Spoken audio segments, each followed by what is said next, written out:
9 years ago, my parents walked out of my milestone birthday celebration because my older sister faked a medical emergency. They expected me to pay the massive bill and quietly fade into the background like I always did. Instead, I paid the check, walked out of their lives, and spent the next decade building an empire they knew nothing about. I am Sloane, 35 years old, and until this morning, my pristine corner office in downtown Chicago was a sanctuary free from my toxic family. Before I continue this story, let me know where you are watching from in the comments below. Hit like and subscribe if you have ever had to stand up to family who underestimated your worth. Sign the power of attorney, or I will have building security throw you out of your own firm. My mother, Catherine, shrieked as she slammed her $10,000 designer handbag onto my mahogany desk. The impact knocked over my iced latte, sending a wave of brown liquid spilling directly over a stack of highly confidential forensic audit files.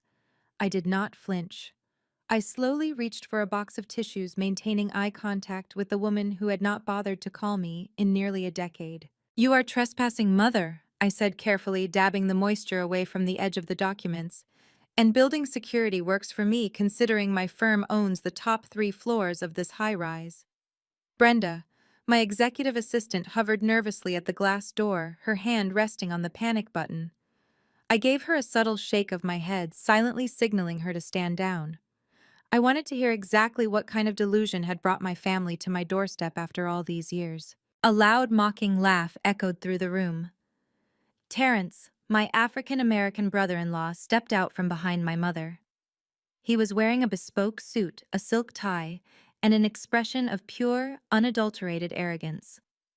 He had married my sister Penelope 10 years ago and was immediately gifted the chief operating officer position at my father's logistics company, despite having absolutely zero experience in supply chain management. "Do not play big shot with us, Sloane," Terrence sneered, pacing around my office as if he were evaluating the furniture for a garage sale. "We know you are just a glorified bookkeeper. Your father sent us to collect what belongs to the family." I tossed the soiled tissues into the wastebasket. A glorified bookkeeper. Is that what Penelope tells you between her fake panic attacks and staging photo shoots for social media? "Do not speak about your sister that way." Catherine snapped, her face turning an angry shade of red.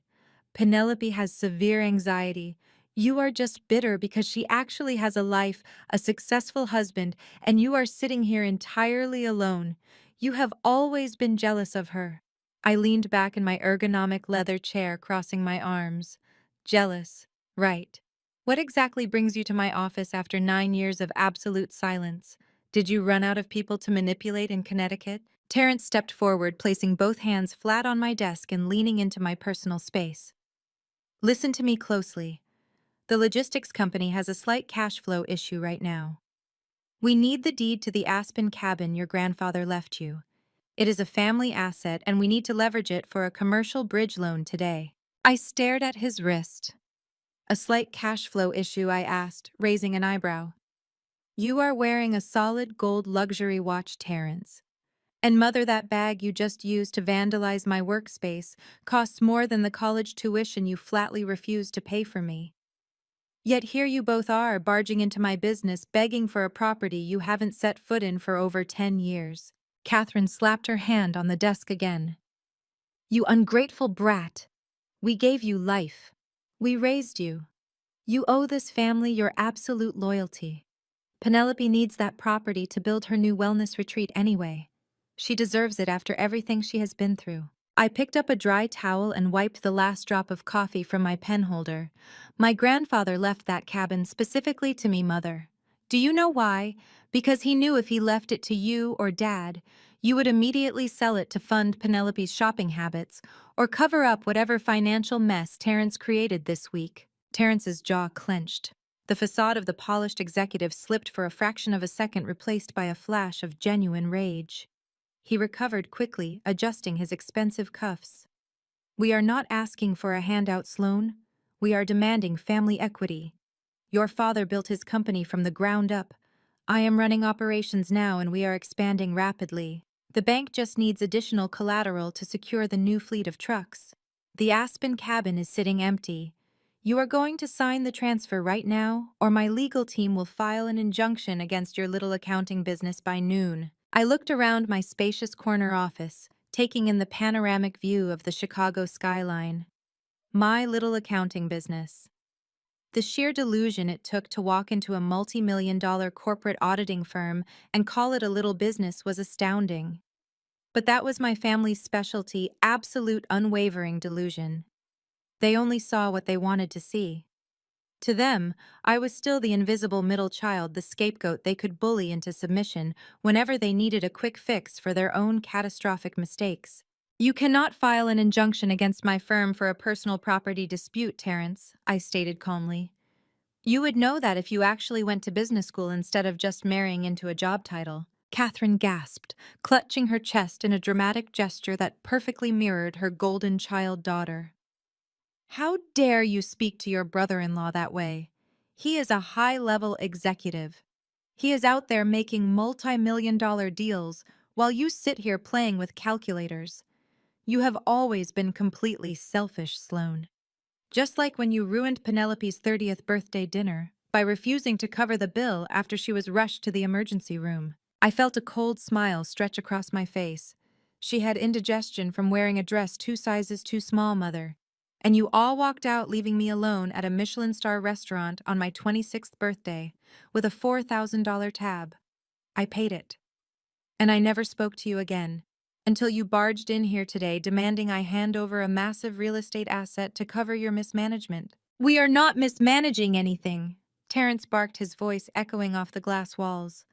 Your father's company is stronger than ever, but business requires liquidity, and you are hoarding a dead asset. Penelope is waiting down in the car right now, and she cannot handle the stress of your stubbornness. She is on the verge of a breakdown because of your selfishness. I am not signing anything, I said, locking eyes with him. You can take your empty threats and show yourselves out before I call security. Terrence reached into the inner pocket of his suit jacket and pulled out a heavily folded legal document. He slammed it down on top of my audit files, smoothing out the creases with aggressive force. He reached into his other pocket, pulled out a heavy silver pen, and slid it across the polished wood of my desk until it hit my keyboard. He smirked, a chilling, calculating expression that made my skin crawl. Your father's company needs a bridge loan. You owe us for raising you. Sign it or we sue you for elder financial abuse. I stared at the heavy silver pen resting against my keyboard. I picked it up, feeling the cold metal between my fingers, and met Terrence's smug gaze. I let the pen drop. It hit the mahogany desk with a sharp clack that echoed in the silent office. Sue me for elder financial abuse. I repeated the words slowly, letting the sheer absurdity of the threat hang in the air. That is an interesting legal strategy, Terrence. Tell me, does your high-priced corporate counsel plan to mention the time this family deliberately stranded a 26-year-old at a Michelin-starred restaurant with a $4,000 tab? My mother scoffed loudly, crossing her arms over her chest. Are we really doing this again, Sloane? Are you seriously bringing up a dinner from 9 years ago when your sister is currently sitting in a car downstairs practically hyperventilating from the stress you are causing her? I stood up from my ergonomic chair and leaned across the desk. It was not just a dinner, Mother. It was supposed to be my milestone birthday celebration. But you and Dad decided it would be more cost-effective to combine it with Penelope's 30th. And isn't it fascinating how Penelope's mysterious heart palpitations flared up the exact second the waiter brought out the massive check? Catherine slammed her hands on the edge of my desk, her face twisting with rage. Your sister was having a legitimate medical emergency. She could not breathe. The paramedics said she was on the verge of a cardiac event, and you stood there complaining about a piece of paper. You are a cold, selfish monster who only cares about money. She did not have a cardiac event, I shot back, keeping my voice dangerously quiet. She had a panic attack because the waiter accidentally wished me a happy birthday first, and she could not stand sharing the spotlight for 30 seconds. The hospital discharged her an hour later with a prescription for antacids. Meanwhile, you and Dad hurried out behind her stretcher, leaving me alone at a table for 20.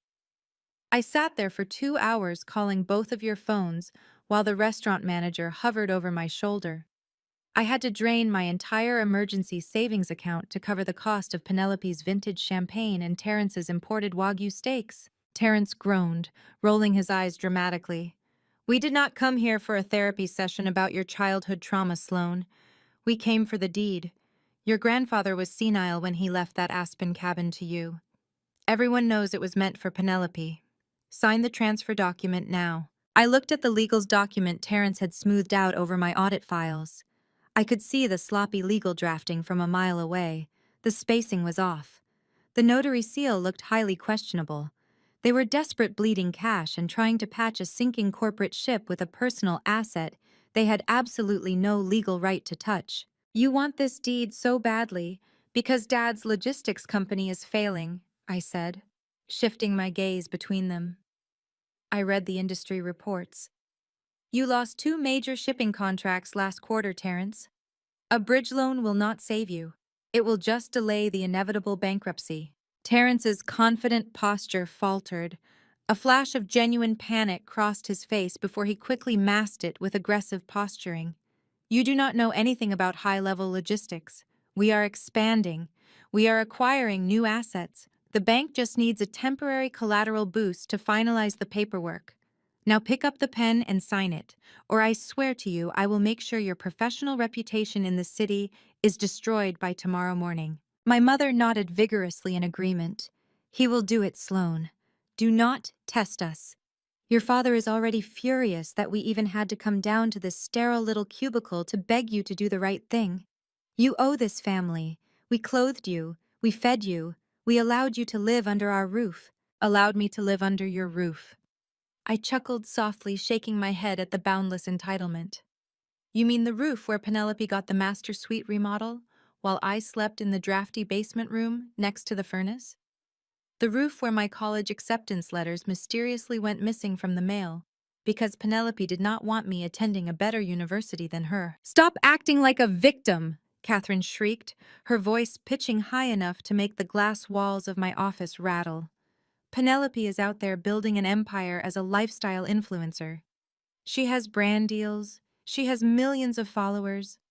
All you have is a boring desk job and a bad attitude. Now give us the deed. I looked down at the document again. I traced the edge of the paper with my index finger, feigning hesitation. I knew exactly what I was going to do, but they needed to believe they were winning. They needed to feel that addictive rush of power they had thrived on my entire life. I am not signing this here, I said, my voice completely devoid of emotion. Terrence slammed his fist on the desk. You will sign it right now, or we are going to court. I held up a hand, silencing him. I said I am not signing it here. I looked directly into my mother's furious eyes. Tomorrow is your and Dad's 40th wedding anniversary, isn't it? The massive gala at the Connecticut estate. 200 guests, catered dinner. The entire social elite will be there. Catherine narrowed her eyes, instantly suspicious. What does our anniversary have to do with this? If you want the deed to the Aspen cabin, you will invite me to the anniversary dinner tomorrow night, I stated clearly. I will bring the original property deed and the transfer paperwork. I will sign it there in person in front of the entire family. Terrence let out a loud, victorious bark of laughter. He looked at my mother and smirked. Unbelievable. She just wants an invitation to the big party. After all this grandstanding, she just wants a free plate of caviar and a chance to rub elbows with our wealthy friends. Catherine sighed, looking at me with pure disgust. You always were pathetic, Sloane. Begging for an invitation to a party you do not belong at. Fine. Wear something presentable. Do not embarrass us. And bring the deed. If you try to back out, your father will have his lawyers seize your business assets by Monday morning. I will be there, I promised, picking up the silver pen and handing it back to Terrence. 8 o'clock sharp. Terrence snatched the pen from my hand, his chest puffed out with arrogant pride. Do not be late, bookkeeper. I watched them turn and walk out of my office. Catherine's heels clicked sharply against the hardwood floor, and Terrence strutted beside her like a conquering king. They walked past my executive assistant without a single glance, entirely convinced they had just bullied me into handing over a multi-million-dollar property for the cheap price of a dinner invitation. Brenda stepped into the office as soon as the elevator doors closed behind them. She looked at the spilled coffee, then at me. Should I call building security to make sure they actually left the premises? No need, Brenda, I said, pulling a fresh stack of financial dossiers from my locked drawer. They are gone. But do me a favor and cancel my afternoon meetings.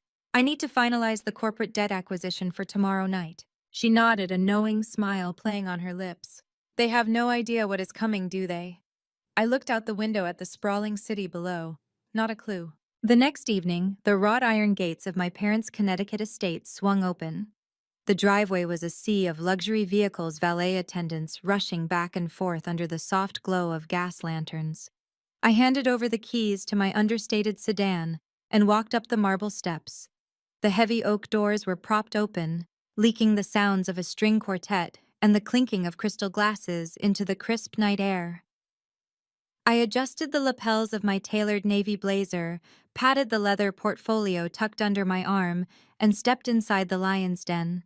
The main foyer spilled into the grand ballroom, which was packed with New England socialites, corporate partners, and family friends who had spent the last 9 years pretending I did not exist.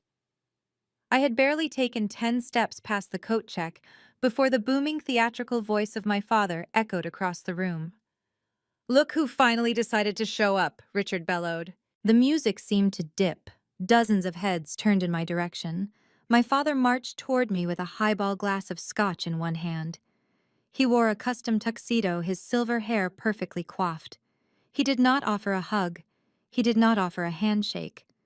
Instead, he positioned himself so his wealthy friends could hear every word. "Still single, Sloane?"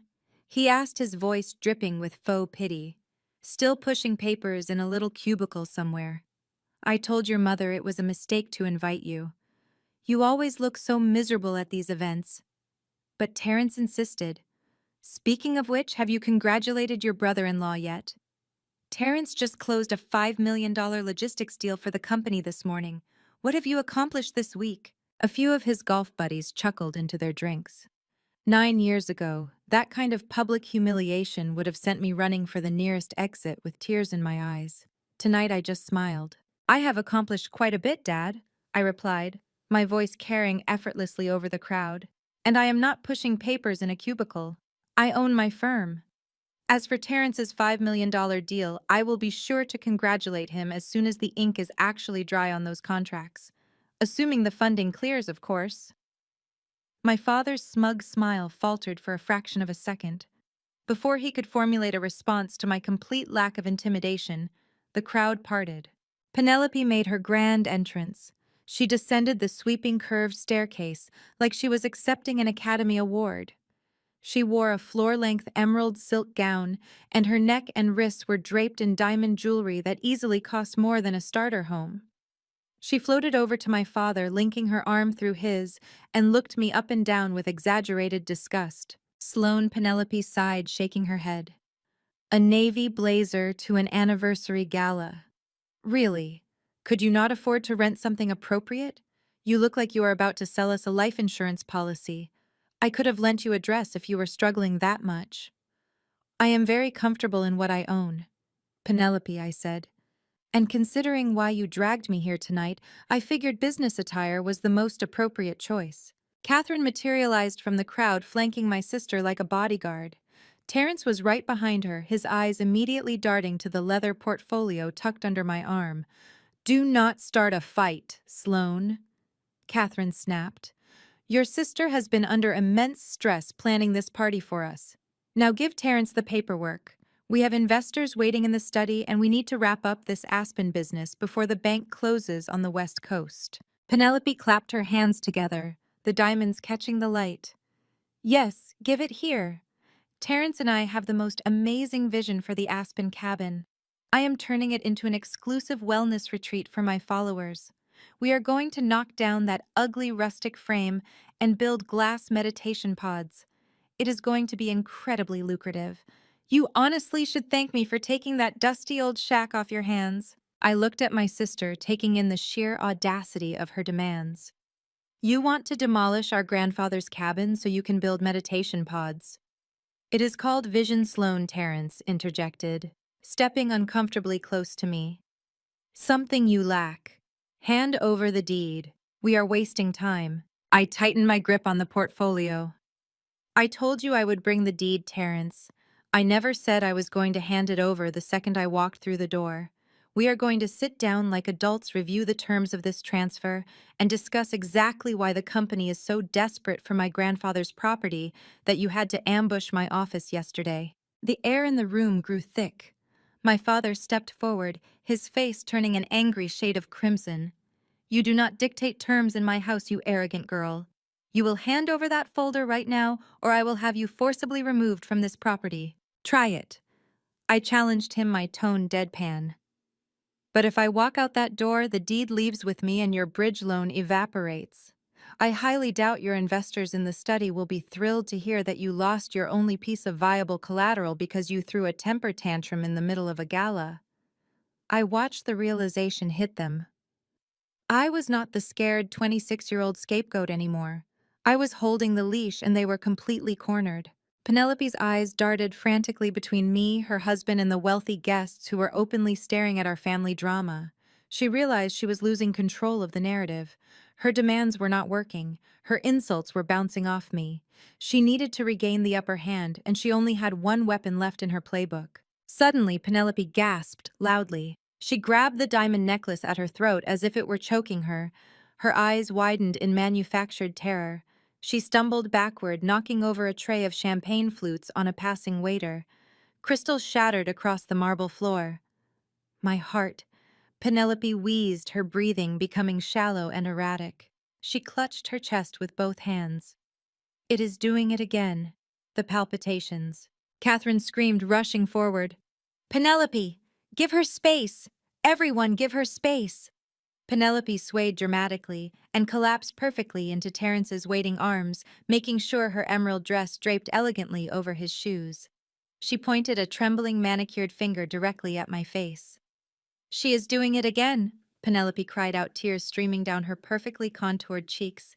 She is stressing me out on purpose. She wants to kill me, make her stop, my heart, I cannot breathe. The grand ballroom devolved into instant pandemonium. The string quartet stopped playing mid-note, the abrupt silence replaced by the sound of wealthy socialites gasping in horror. Waiters froze in their tracks, trays of champagne hovering dangerously in the air. Penelope lay draped across the polished marble floor, her emerald gown fanned out around her like a tragic heroine in a cheap daytime soap opera. She clutched her chest with perfectly manicured fingers, taking loud, jagged gulps of air that echoed off the high vaulted ceilings. Terrence dropped to one knee beside her, playing the part of the devoted, terrified husband. He rubbed her shoulders, shouting for someone to get her some water. My mother. Catherine shoved her way through a cluster of shocked guests, her face pale with manufactured terror. She threw herself onto the floor next to Penelope, stroking my sister's hair and glaring up at me with absolute venom. You are killing your sister. Catherine screamed, her voice cracking with hysteria. Look at what you are doing to her. Her heart cannot take this kind of abuse. Give Terrence the deed right now so she can calm down. I stood my ground, my hands resting lightly on the leather portfolio tucked under my arm. I looked down at the scene unfolding at my feet. It was a masterclass in manipulation, a routine Penelope had perfected over 3 decades. Any time the attention shifted away from her, any time she faced the word no, a sudden, mysterious medical emergency would conveniently strike. 9 years ago, it cost me my dignity and my savings. Tonight, it was just pathetic. Terrence sprang to his feet, abandoning his supposedly dying wife on the floor. He closed the distance between us in 2 long strides. He was a broad, imposing man, and he used every inch of his height to try and intimidate me. He stepped so close I could smell the expensive scotch on his breath and the nervous sweat radiating through his custom suit. Do not just stand there staring at her, Terrence barked, his face inches from mine. You caused this. You are stressing her out with your ridiculous stubbornness. Hand over the portfolio, Sloan. I will take the deed, we will get the transfer witnessed, and you can leave before you do any more damage to this family. He reached out his heavy hand, grabbing the edge of my leather portfolio. He tried to yank it away from me, assuming I would simply let go in the face of public pressure. He assumed the old Sloane was still in charge, the quiet girl who would do anything to avoid a scene. I locked my grip on the portfolio and stepped directly into his space, refusing to yield a single inch. "If you try to rip my personal property from my hands again, I will break your fingers," I stated, my voice low, steady, and entirely devoid of fear. Terrence froze. He blinked clearly, shocked by the icy authority in my tone. For a second, he looked at my father, who was standing behind the crowd, desperately trying to manage the whispers of the elite guests. Catherine wailed again, her cries growing louder as she cradled Penelope. "Richard, do something. Call an ambulance. Tell Sloane to sign the papers. Penelope's chest is tight. She is having a heart attack." I sighed, stepping around Terrence's massive frame. I walked calmly toward my mother and sister. The crowd of onlookers stepped back, giving me a wide berth. They expected me to drop to my knees and apologize. They expected me to surrender the deed to save my sister's life. Instead, I crouched down next to Penelope. Her eyes were squeezed shut, her lips parted as she performed a series of dramatic shallow pants. Her diamond-encrusted Apple Watch gleamed under the chandelier light strapped tightly to her left wrist. Without a word, I reached out and grabbed her wrist. Penelope's eyes snapped open in sheer panic. She tried to yank her arm away, letting out a sharp squeal of protest. "What are you doing? Get away from me!" My heart. "Hold still, Penelope," I commanded, my grip like a vice. "You are having a medical emergency. We need to check your vitals." I tapped the screen of her smartwatch. The biometric display lit up immediately, tracking the data it had been silently recording all evening. I did not just look at it. I read the numbers aloud, projecting my voice, so every single wealthy socialite, corporate partner, and family friend in the ballroom could hear me with crystal clarity. "Heart rate is 72 beats per minute," I announced. "Blood oxygen level is 99%. I dropped her wrist. It hit the marble floor with a soft thud. I stood up, smoothing the front of my navy blazer, and looked down at my sister. For someone allegedly having a massive cardiac event, you have the resting vitals of a sleeping toddler. A collective stunned silence fell over the grand ballroom. The guests stared, their mouths slightly agape. The hushed whispers completely ceased. You could hear a pin drop. The realization washed over the crowd in real time. There was no medical emergency. There was no heart attack. It was a temper tantrum thrown by a 39-year-old woman wearing millions of dollars in diamonds. Penelope's face flushed a deep mottled red. The fake gasping stopped instantly. The illusion was shattered, completely obliterated by hard data. Furious and humiliated, she scrambled to her feet, smoothing down her emerald gown. She glared at me, her chest heaving, but this time with genuine, unadulterated rage. Catherine scrambled up beside her, looking frantically at the guests, trying to salvage the situation. "The watch must be broken," Catherine stammered. "It is a faulty reading." Nobody bought it. The damage was done. Terrence, realizing his wife had just been exposed as a manipulative fraud and his chance at securing the deed was slipping away, lost whatever remaining composure he had. He stormed toward me, his fists clenched at his sides. He pointed a shaking finger directly at my face, spit flying from his lips as he shouted, "You have no right to touch my wife. You have no right to come into this house and humiliate her. You think you are so smart with your little numbers and your portfolio? You are nothing. You are just a jealous, broke accountant who cannot stand the fact that we are actually successful." I did not back away. I looked at his shaking finger, then up at his enraged, sweating face. A slow, chilling smile spread across my lips. "I am an accountant, Terrence." I agreed, my voice echoing through the silent room. "Which is exactly why I audited your $5 million logistics deal." The color drained from Terrence's face so fast, he looked physically ill. The aggressive jut of his jaw dissolved into a slack-jawed stare. He opened his mouth to speak, but no sound came out. I did not give him the chance to recover or spin another lie. I turned my back on him and walked purposefully toward the massive media wall at the far end of the ballroom. A custom 80-inch smart TV was currently looping a sickeningly sweet slideshow of my parents over the last 40 years. Photos of them toasting on yachts, smiling on ski slopes, and posing with Penelope filled the screen. I was conspicuously absent from every single frame. It was the perfect canvas for my presentation. I pulled my sleek tablet from my leather portfolio and tapped the screen mirroring icon. The giant television blinked.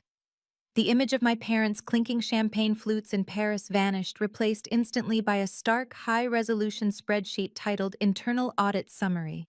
A collective gasp rippled through the crowd of socialites and business partners. The polite clinking of crystal glasses ceased entirely. My father marched forward, his face flushed with a dangerous mix of confusion and fury. "What do you think you are doing, Sloane?" Richard demanded, waving his scotch glass at the screen. "Turn that off immediately. This is an anniversary party, not a boardroom. You are embarrassing your mother in front of our guests." "You wanted to talk about business, Dad," I replied, my voice projecting clearly across the silent room.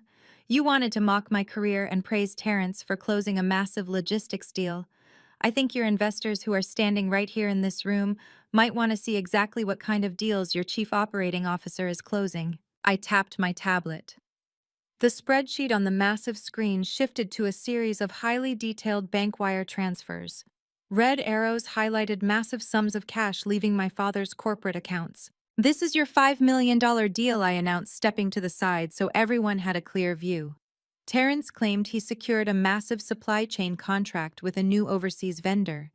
He presented you with forged projections, fake invoices, and a fabricated corporate profile. And because you trust him blindly, you gave him authorization to release the funds without a secondary review. Terrence lunged forward, his face gleaming with a sudden heavy layer of sweat. "Turn it off!" he screamed, his voice cracking in panic. He shoved past a waiter, nearly knocking him over. "She is lying. These documents are forged. This is corporate espionage. Richard, call security.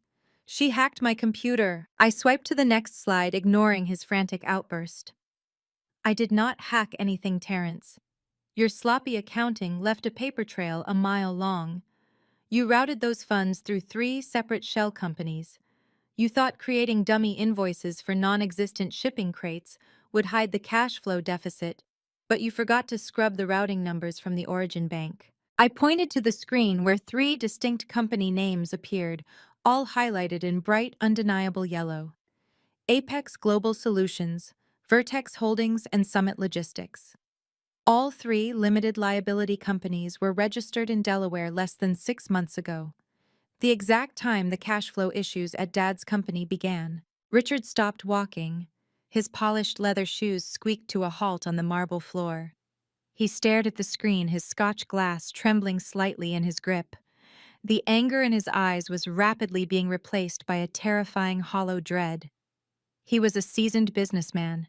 He knew exactly what a shell company looked like. He knew exactly what a bleeding balance sheet meant. I could see the prominent investors in the room exchanging alarmed, furious glances. "Those are vendors," Terrence shouted, his voice echoing shrilly over the whispers of the crowd. "They are legitimate vendors. We are acquiring new fleets." "You have no idea how corporate expansion works, you glorified bookkeeper. You are just trying to ruin my reputation because your own life is a miserable failure." Catherine rushed to Terrence's side, grabbing his arm protectively. She pointed a manicured finger at me. "How dare you accuse him of this, Sloane? He is family. He is saving your father's business while you sit around looking for ways to ruin us. You are doing this because you are jealous of Penelope." Penelope, having magically recovered from her near-death experience, strutted forward. Her emerald dress swished around her ankles. "You are deranged, Sloane. Terrence works 80-hour weeks for this family. You are just furious that Dad trusts him more than you." "He is not saving the business, Mother," I stated flatly, ignoring my sister completely. "He is bleeding it dry. And Dad trusts him because Dad wanted a son, not an accountant daughter who actually knows how to read a financial statement." I tapped my screen one last time. The image on the television zoomed in on the corporate registration documents for the 3 Delaware LLCs. The text magnified until the fine print was impossible for anyone in the room to miss. The room felt as though all the oxygen had been sucked out of it. I looked at Terrence. He was hyperventilating, his chest heaving under his bespoke suit. His eyes darted wildly toward the heavy oak doors, calculating his chances of making a run for it. "If these are legitimate vendors, Terrence," I said, letting my voice drop to a lethal calm, "why are all three LLCs registered under the name Beatrice Vance?" The ballroom went dead silent. The silence was absolute, heavy, and crushing. Beatrice Vance was Terrence's mother's maiden name. "You did not close a $5 million deal," I continued, locking eyes with my father, before turning my relentless gaze back to my sweating, terrified brother-in-law. "You embezzled $4.2 million. The absolute silence in the ballroom lasted exactly 3 seconds before Penelope shattered it. I expected her to turn on Terrence. I expected her to scream at the man she married, the man who had just been exposed for stealing millions of dollars from her own father to fund his lavish lifestyle.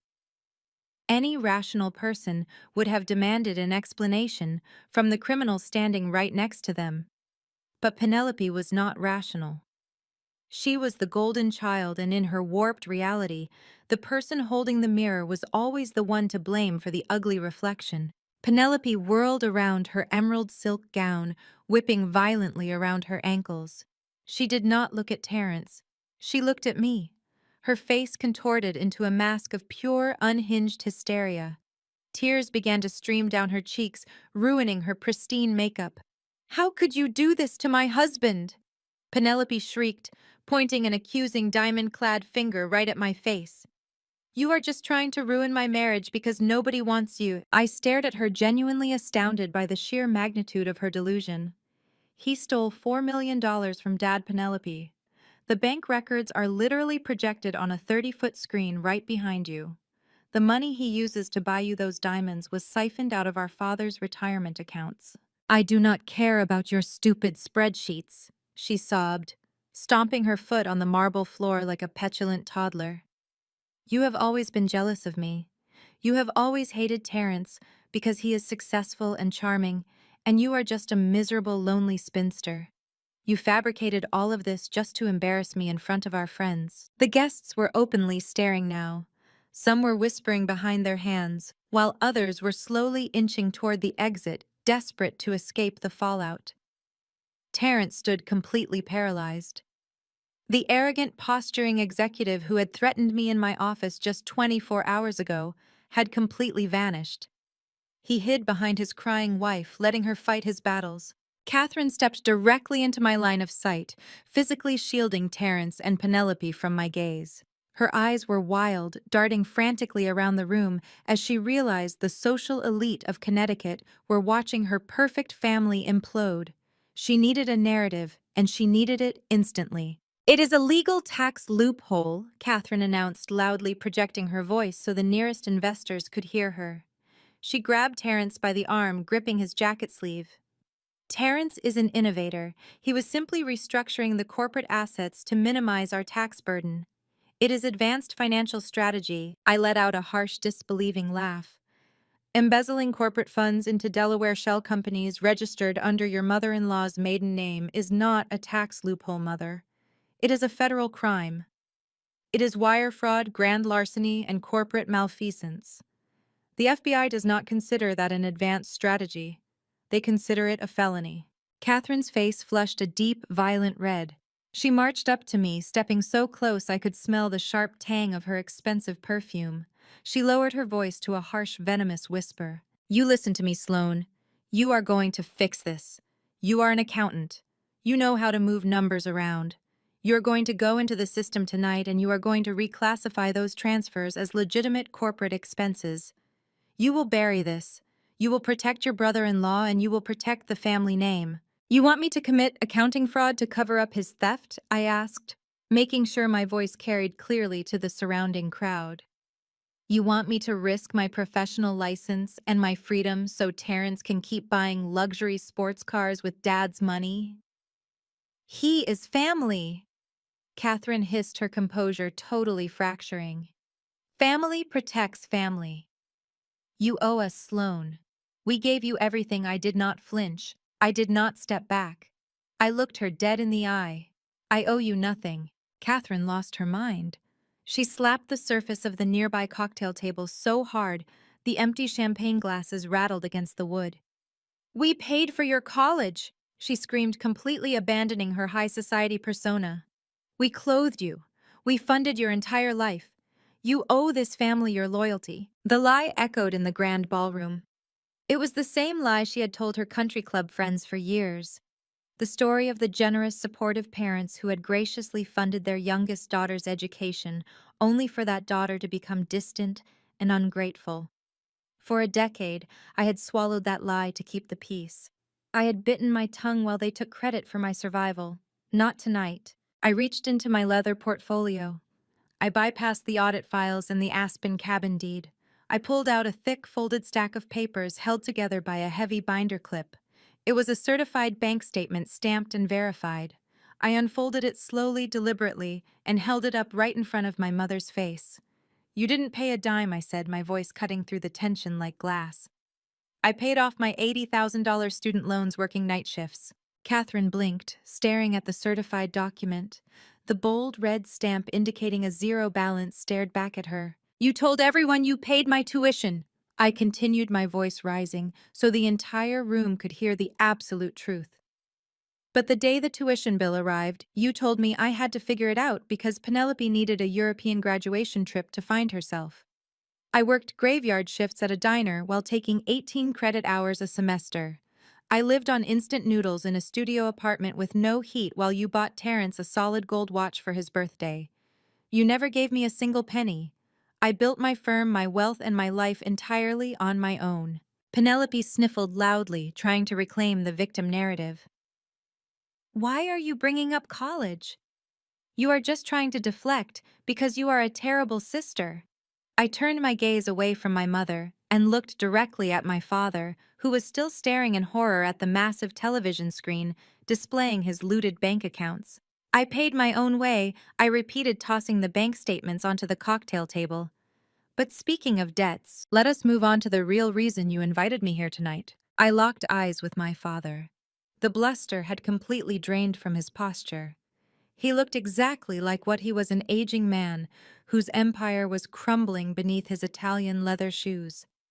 The grand ballroom, with its crystal chandeliers and imported floral arrangements, suddenly felt like a beautifully decorated courtroom, and I was the prosecution. The air was thick with the scent of expensive perfume and sudden, sharp fear. Waiters stood frozen against the walls, holding trays of hors d'oeuvres that no one would ever eat. "You thought you could summon me to this anniversary masquerade and bully me into signing over the Aspen cabin," I said, my voice carrying effortlessly across the silent ballroom. "You sent Penelope to play the loving sister.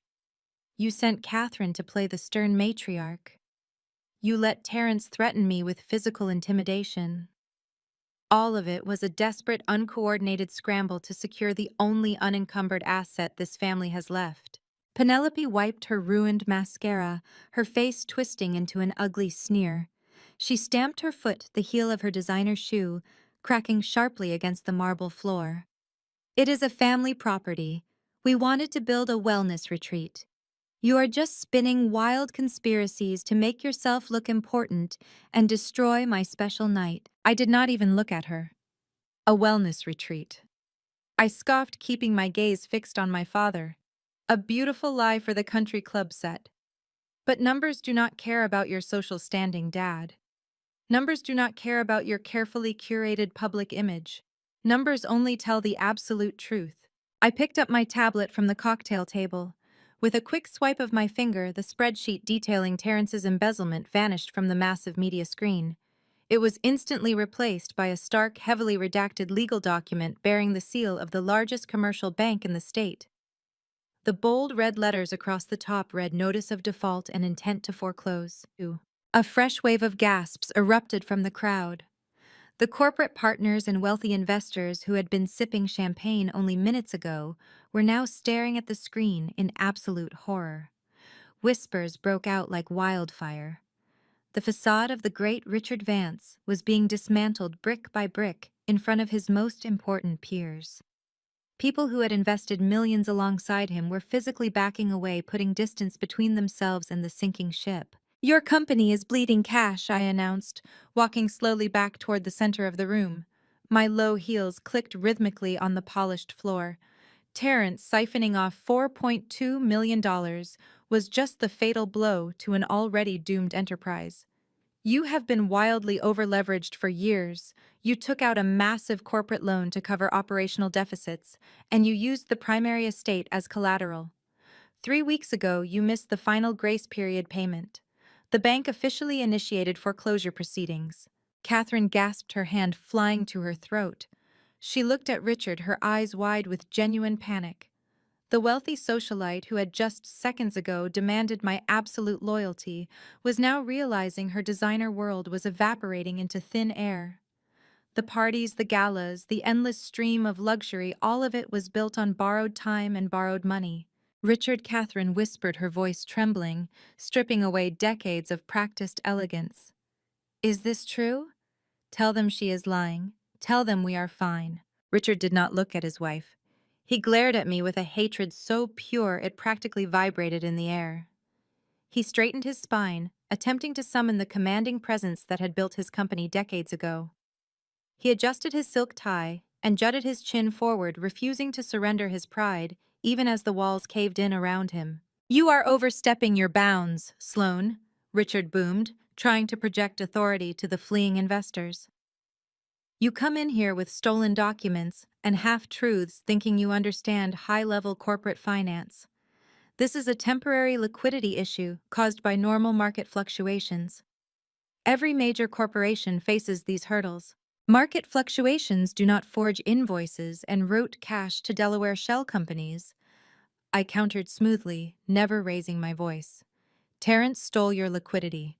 And your utter lack of oversight, your refusal to look at your own ledgers, allowed it to happen right under your nose. The situation is completely under control. Richard insisted, his face turning a dangerous shade of red as he tried to drown out the whispers of his peers. He pointed a rigid, shaking finger at me.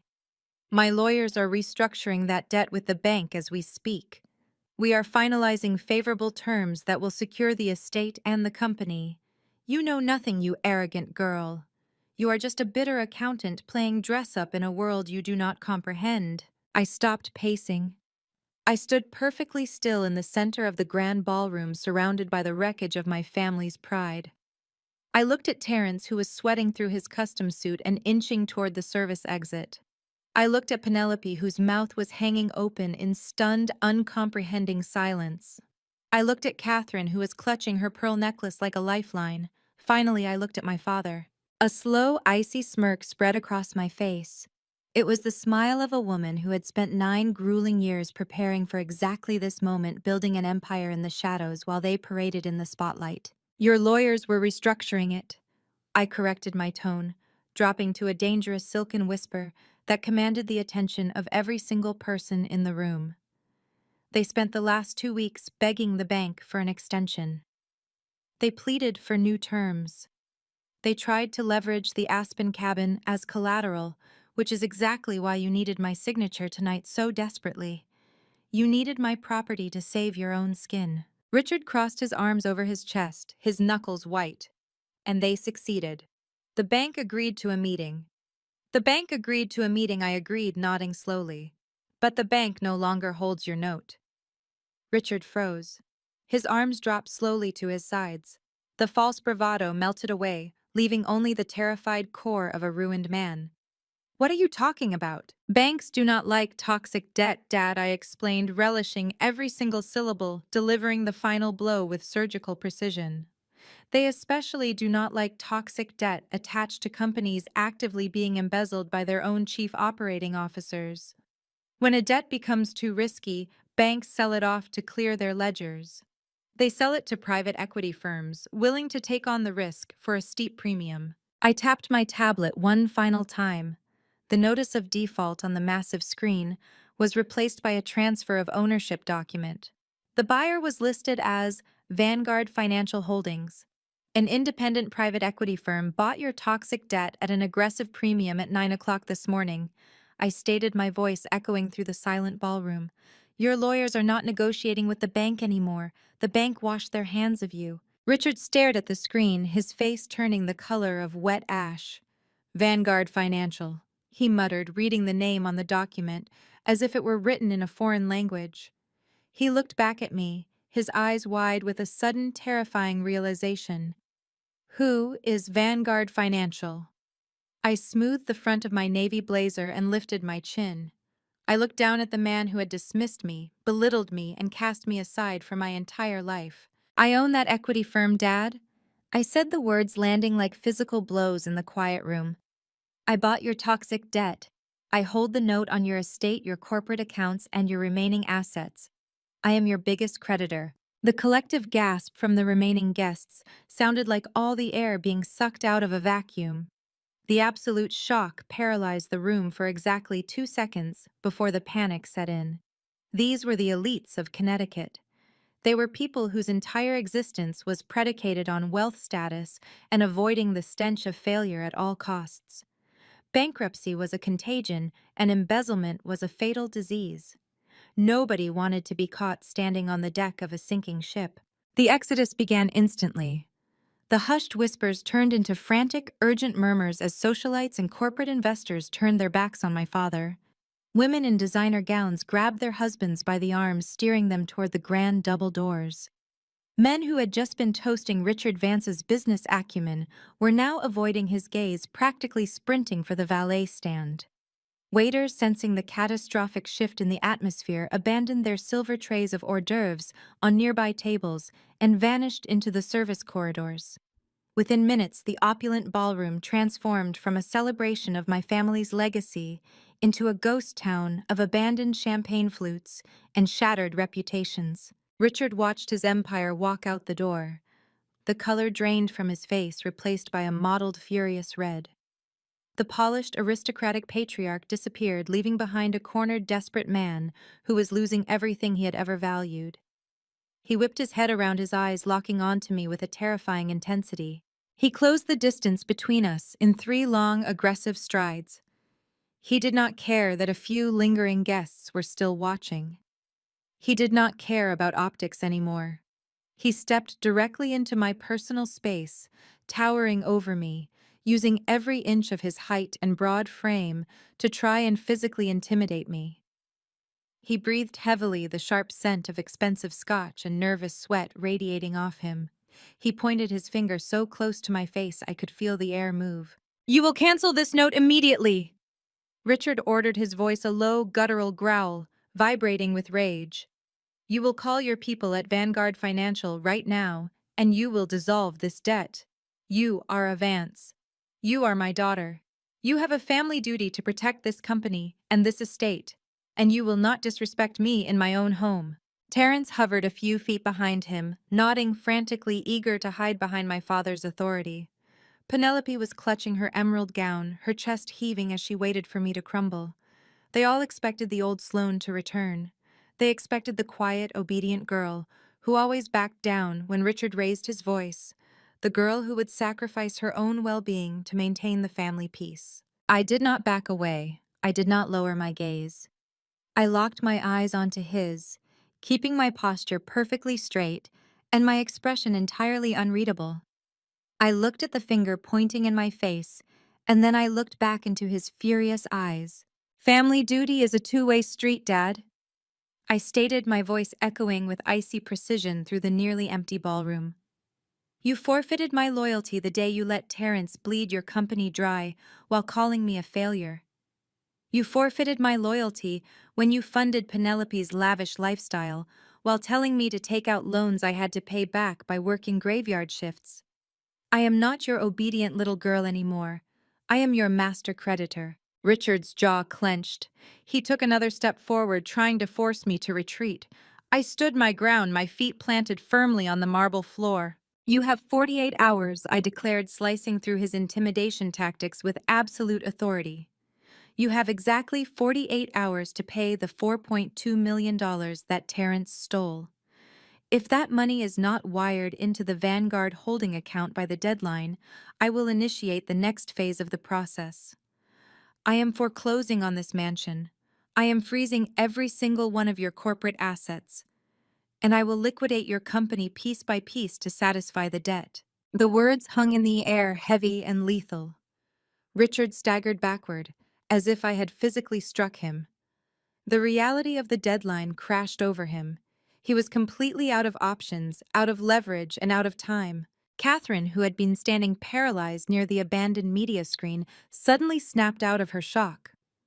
The threat of losing her opulent mansion, her status, and her entire identity was too much for her fragile reality to handle.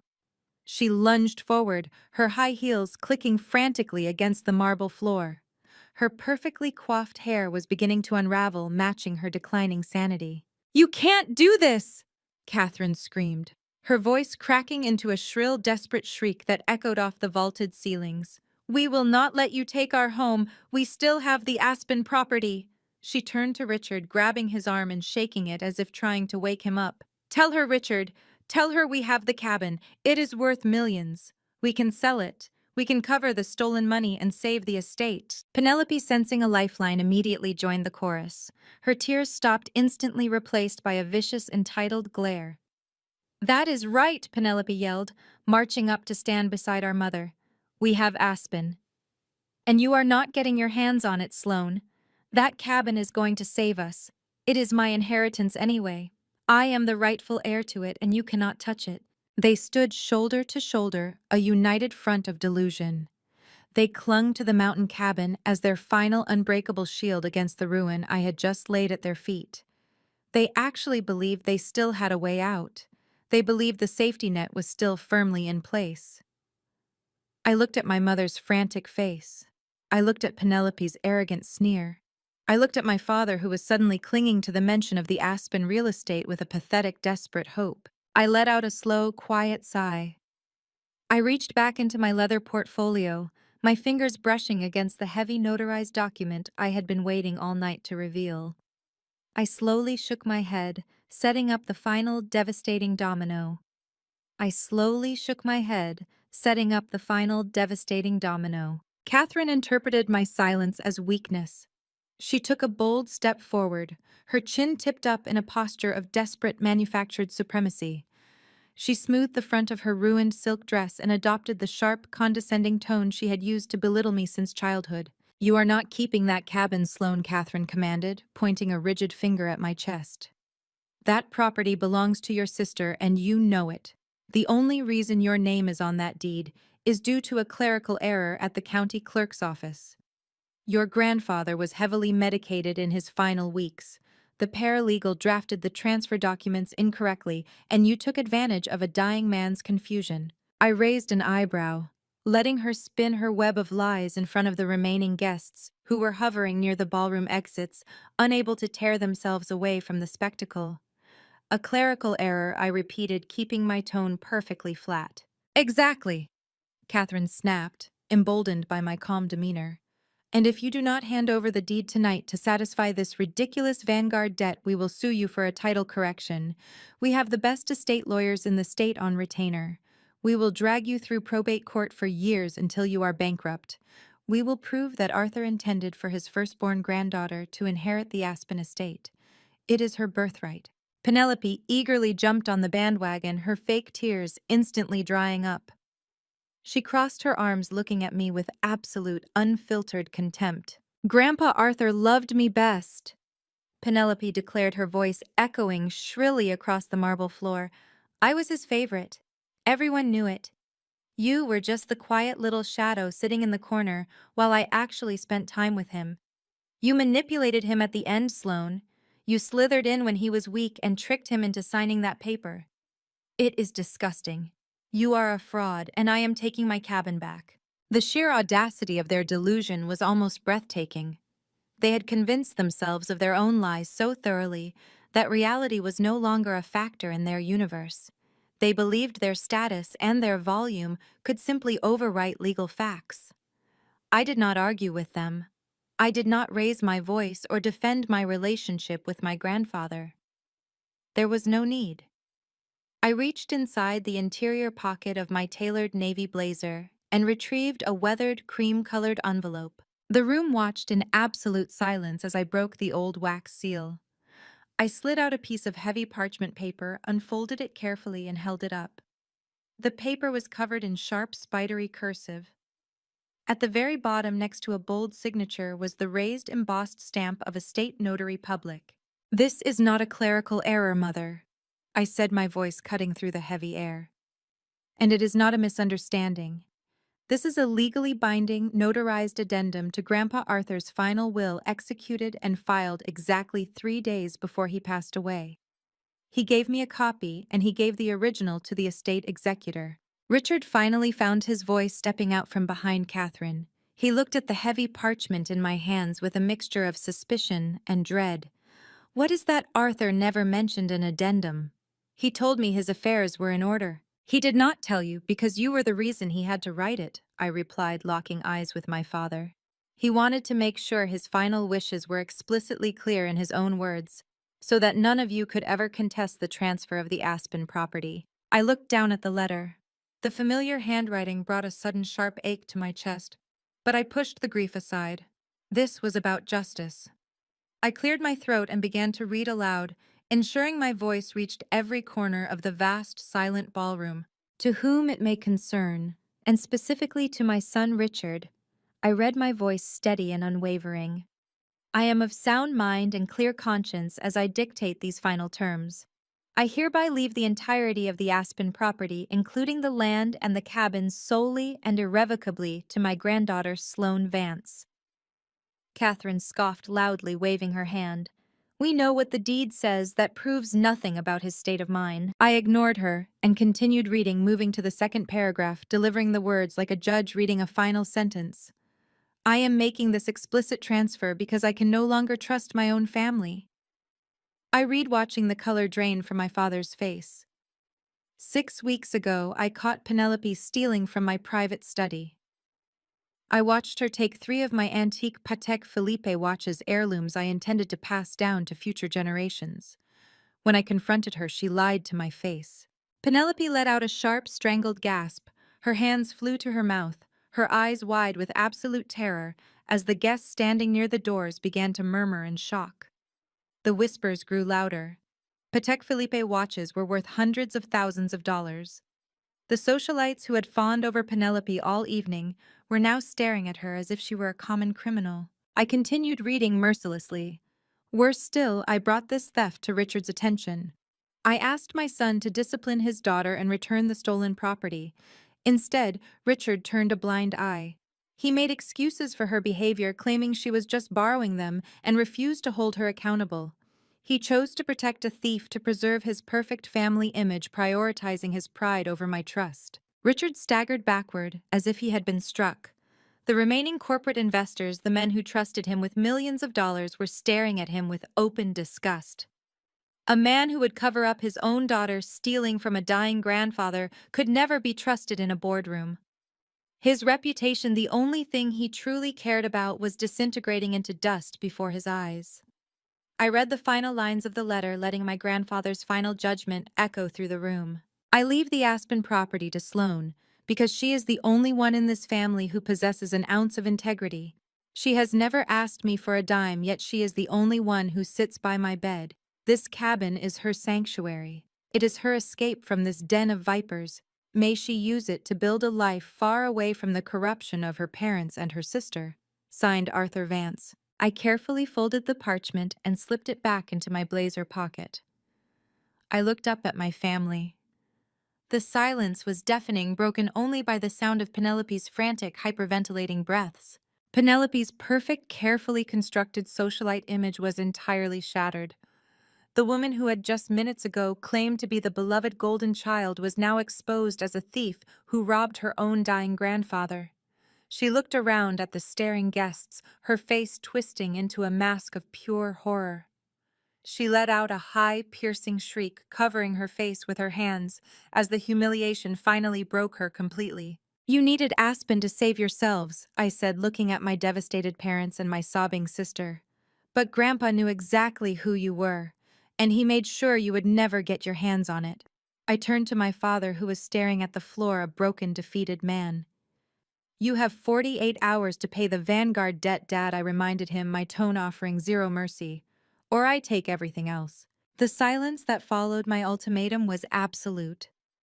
Richard stared at the marble floor, his shoulders slumped, the fight completely drained from his aging frame.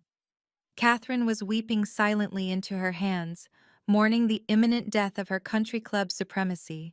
But Penelope did not weep. The initial shock of being exposed as a common thief had passed, and the suffocating weight of public humiliation ignited something dark and volatile inside her. The sweet, perfectly curated facade of the Vance family golden child cracked, splintered, and then violently exploded. Penelope dragged her hands down her face, smearing her expensive makeup into jagged dark streaks. When she looked up at me, her eyes were wide, manic, and burning with a feral, unhinged hatred.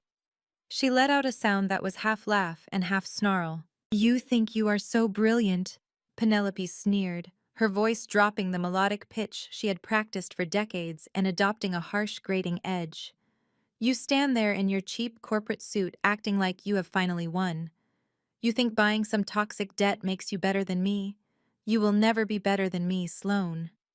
You have always been the pathetic, boring shadow trailing behind my spotlight." I kept my expression entirely neutral. I did not flinch. I let her dig her own grave in front of the remaining guests who were watching the breakdown with morbid fascination. "I am the one everyone loves," Penelope shouted, gesturing wildly around the grand ballroom. "I am the beautiful one. I am the one who deserves the Aspen estate. Grandpa was a senile old fool at the end, and you manipulated his dementia. But it does not matter. You have always been a joke. You have always been desperate for attention." She took a step closer to me, her chest heaving. A cruel, triumphant smile twisted her lips. She wanted to hurt me. She needed to draw blood to feel powerful again. "Do you remember your 26th birthday?" Penelope asked, her voice dripping with venom. "You had just gotten that massive promotion at your first financial firm. You were so ridiculously proud of yourself. You invited all the senior partners, all your little corporate friends, thinking you had finally made it. I remembered it perfectly. It was the night my carefully planned celebration turned into a spectacular disaster. The venue canceled my reservation hours before the event, claiming a sudden double booking. The catering company never arrived. My colleagues stood on the sidewalk while I scrambled to salvage the night, humiliated and panicked."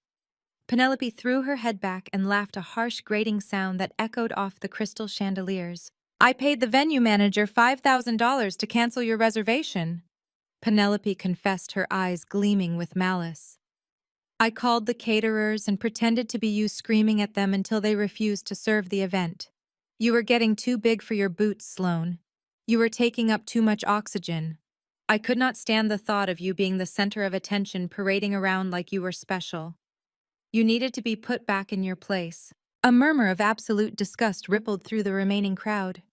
Even Catherine lowered her hands, staring at her favorite daughter in shock. But Penelope was too far gone to care about the audience. She was feeding on her own cruelty, intoxicated by the venom she was finally letting loose. "And it was not just your stupid birthday party," Penelope taunted, taking another aggressive step toward me. "You always wondered why you were so unlucky in love, right? Why David suddenly stopped calling you back? Why Marcus broke up with you out of nowhere right before the holidays?" My stomach tightened, but I kept my face frozen in a mask of polite indifference. "I ruined them for you," Penelope bragged, jabbing a finger in my direction. "I tracked David down at his gym. I told him you had a history of severe psychiatric breakdowns and that you were secretly engaged to someone else. I took Marcus out for drinks and cried to him, making up vicious rumors about how you were just using him for his professional connections. I planted the seeds and I watched them run away from you." She crossed her arms, her chin jutting forward in a stance of absolute defiance. "I wanted you to be alone, Sloane. I wanted you to be miserable. Because no matter what you achieved at work, you needed to know that you were unlovable. You needed to know that I held the power to destroy your happiness with a single conversation. You are nothing but an ugly, unwanted stray in this family." The sheer magnitude of her sociopathy hung in the air. For years, I had blamed my own flaws for my failed relationships and ruined milestones. I had internalized every rejection. Hearing the truth now did not break me. It liberated me. It proved that my only flaw was being related to a monster. I looked at Penelope with pure, unadulterated pity. You dedicated your entire life to sabotaging mine because you had nothing of your own to build, I stated calmly. You are a hollow, empty shell, Penelope. And now you do not even have Grandpa's watches or his cabin to fill the void. Penelope opened her mouth to scream another insult, but she never got the chance. Terrence moved so fast he was practically a blur. He shoved past Richard and grabbed Penelope tightly by the upper arm, yanking her around to face him. His face was purple with rage, the veins in his neck bulging against his stiff collar. The quiet, compliant husband act evaporated instantly. "Shut up," Terrence roared, his voice booming with a raw, terrifying fury that made Penelope flinch. He shook her arm, ignoring her squeak of pain. Terrence was staring down the barrel of a $4.2 million embezzlement charge. He had banked his entire survival on Richard Vance bailing him out, and when that failed, he had silently banked on liquidating Penelope's supposed inheritance in Aspen. Now standing in the wreckage of the Vance empire, he realized he had shackled himself to a penniless, toxic liability. "You told me that Aspen House was yours when we got married." Terrence screamed, spittle flying from his lips. "You swore to me the deed was in a trust with your name on it. You told me it was an untouchable asset." Terrence let go of me. Penelope whined suddenly, trying to shrink back into the victim role, casting nervous glances at the remaining guests.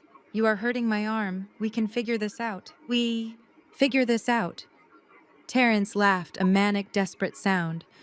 "I am facing federal prison, you stupid, arrogant girl. I married you for the Vance Empire, and there is no empire. There is no money.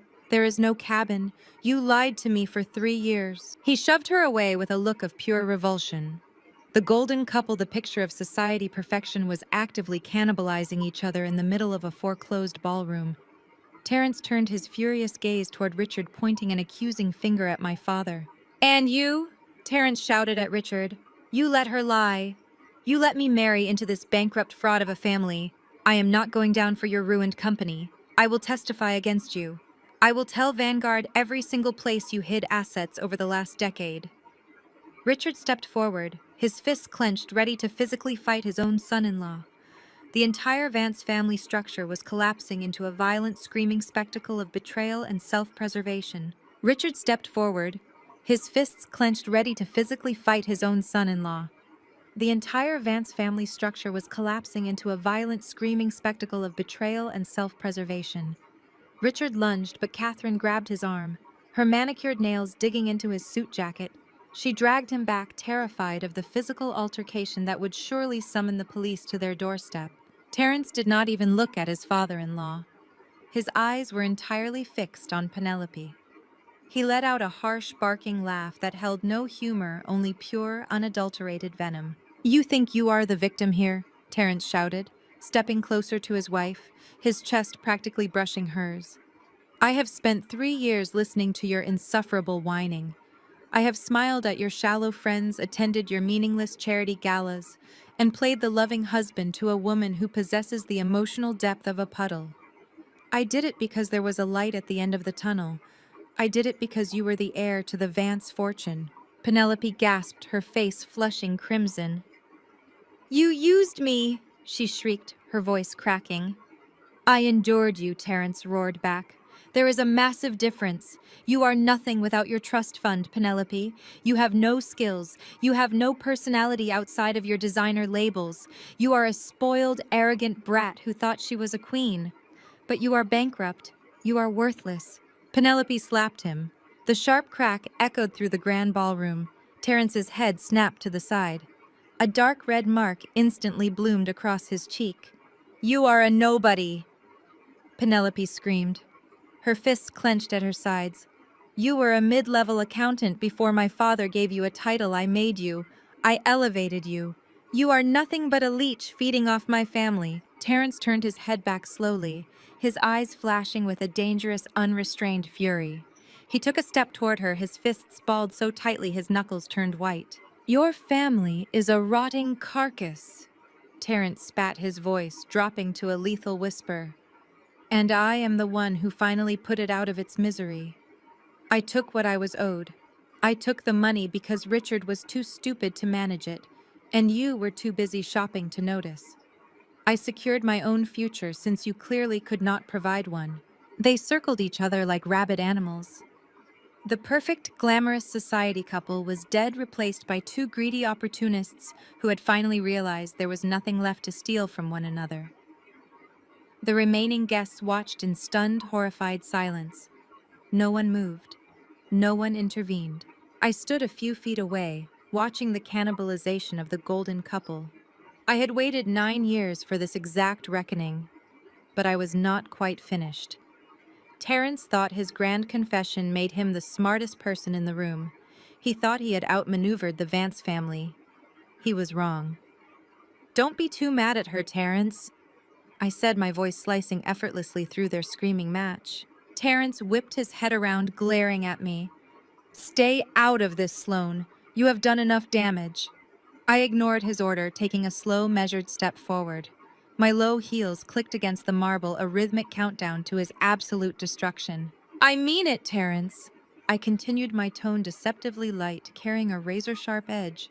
"You are being terribly harsh on my sister." After all, Penelope might be a spoiled, entitled brat who stole from her dying grandfather, but at least she did not use the embezzled corporate funds to buy a luxury condo in Miami for a 24-year-old fitness instructor.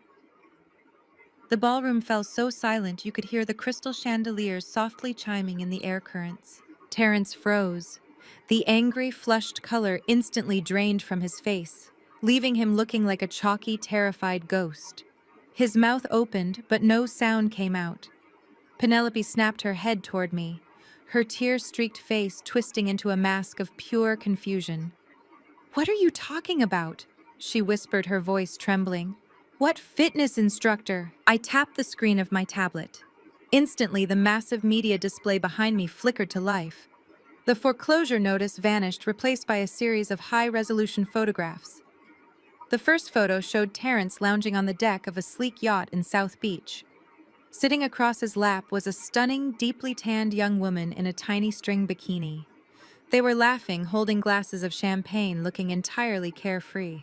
The second photo showed them walking hand in hand out of a high-end Miami jewelry store, Terence carrying two distinctively branded shopping bags. The third image was not a photograph. It was a scanned copy of a property deed. The address was a penthouse suite in one of Miami's most exclusive oceanfront high-rises. The purchase price was listed at $2.8 million, paid entirely in cash. The buyer listed on the deed was not Terence. It was Chloe Harper, the fitness instructor currently draped across his lap on the yacht. The money Terence stole from the corporate accounts did not go into a secure offshore retirement fund. I explained, my voice echoing clearly over the stunned silence. He did not secure his future. He funded a secret, lavish double life while you were busy picking out floral arrangements for the country club gala Penelope. Terence took a frantic step backward, holding his hands up as if he could physically push the images off the screen. "That is fake," he shouted, his voice cracking with absolute panic. "Those are doctored photos." "She is lying." I tapped the tablet again. A bank statement appeared next to the deed. It showed a direct wire transfer from the Delaware shell company Terence had created right into Chloe Harper's personal checking account. "Wire transfers do not lie, Terence," I stated coldly. "You siphoned $4.2 million.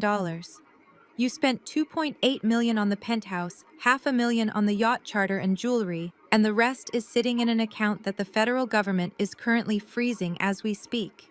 You have absolutely nothing left, and you are going to prison." Penelope turned slowly to face her husband. The arrogant, spiteful woman who had mocked me all my life was gone. She stared at the screen, her eyes wide, unblinking, tracing the lines of the property deed and the face of the young woman on the yacht. "You bought her a penthouse," Penelope whispered, the words barely escaping her throat. "My father's money. My money. You bought a 24-year-old a penthouse." "Penelope, listen to me," Terence begged, reaching a shaking hand toward her. "It meant nothing. She meant nothing." Penelope did not answer. Her breath began to hitch, shallow and rapid. Her chest heave. The realization of her absolute ruin was crashing down on her all at once.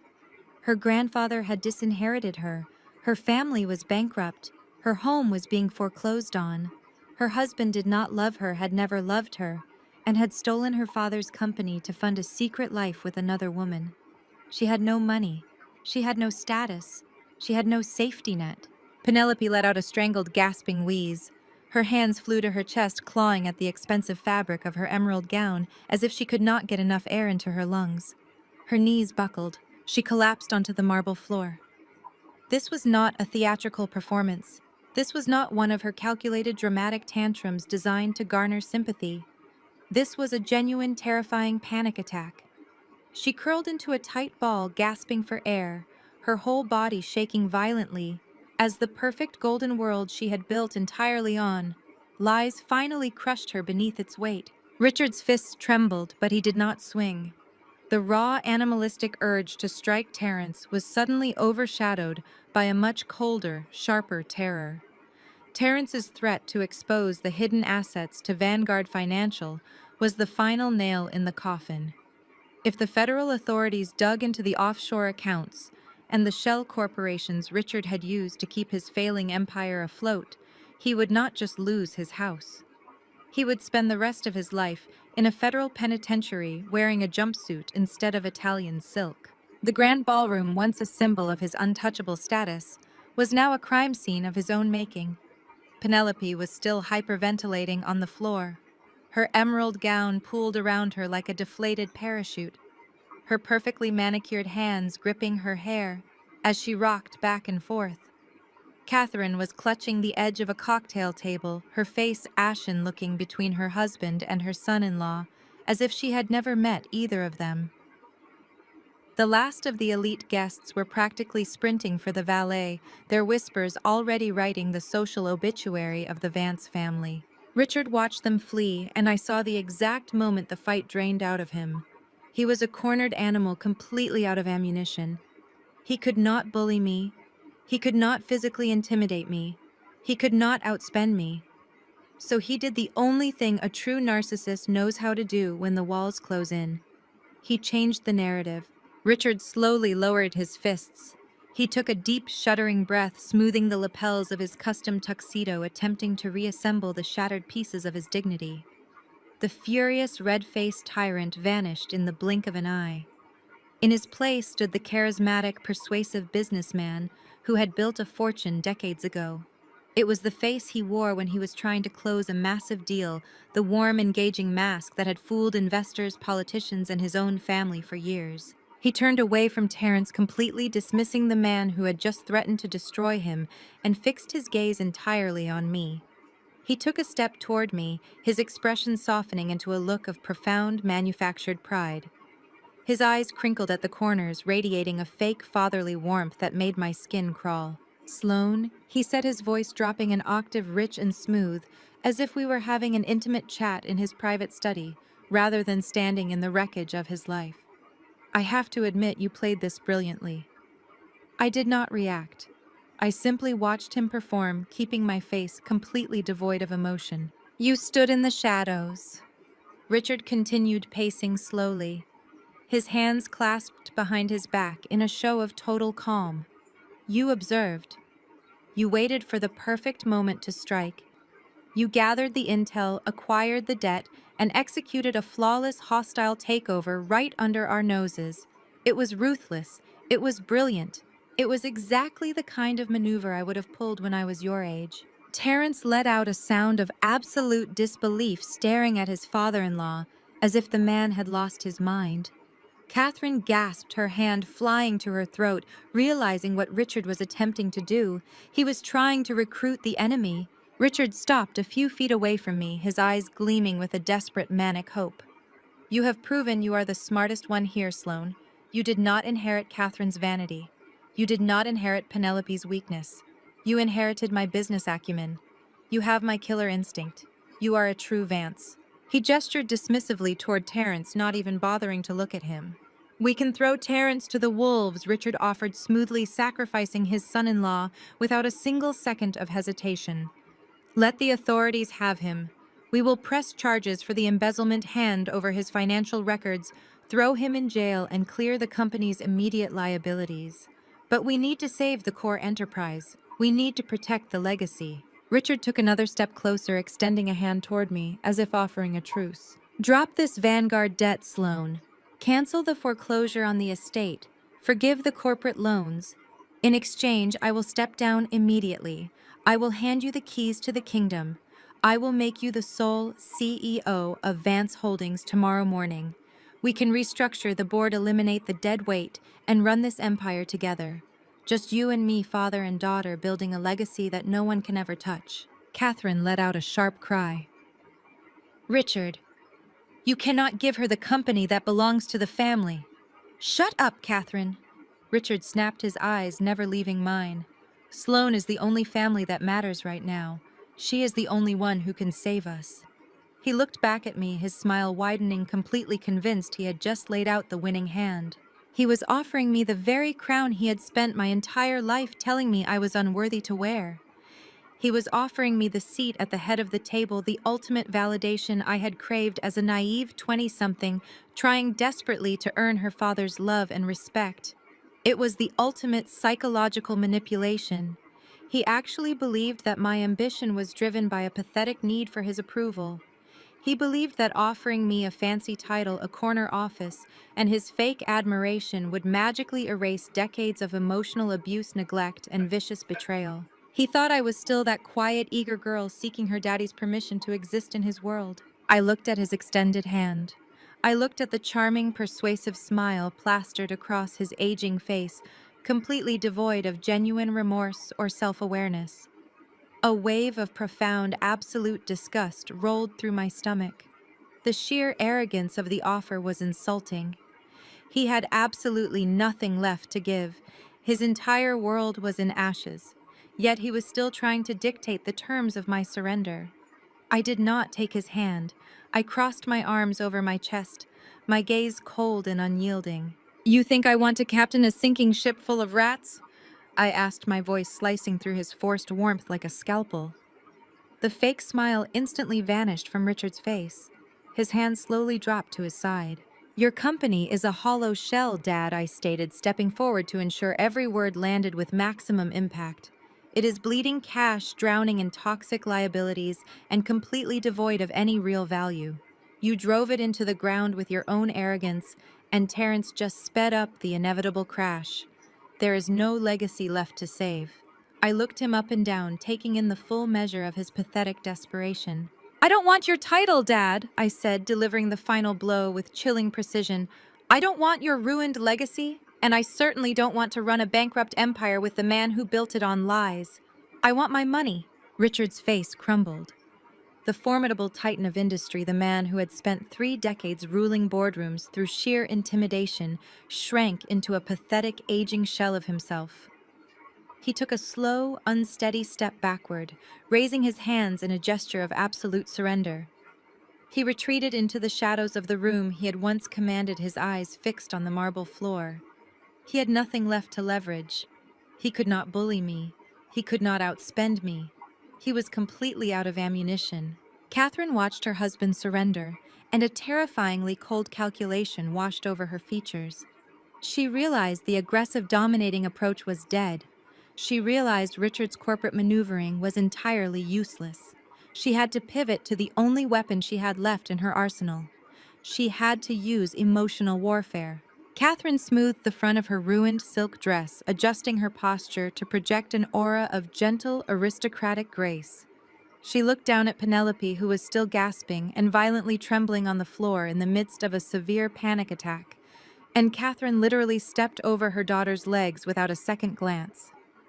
A mother's love in the Vance household had always been entirely conditional, reserved only for those who could elevate the family name.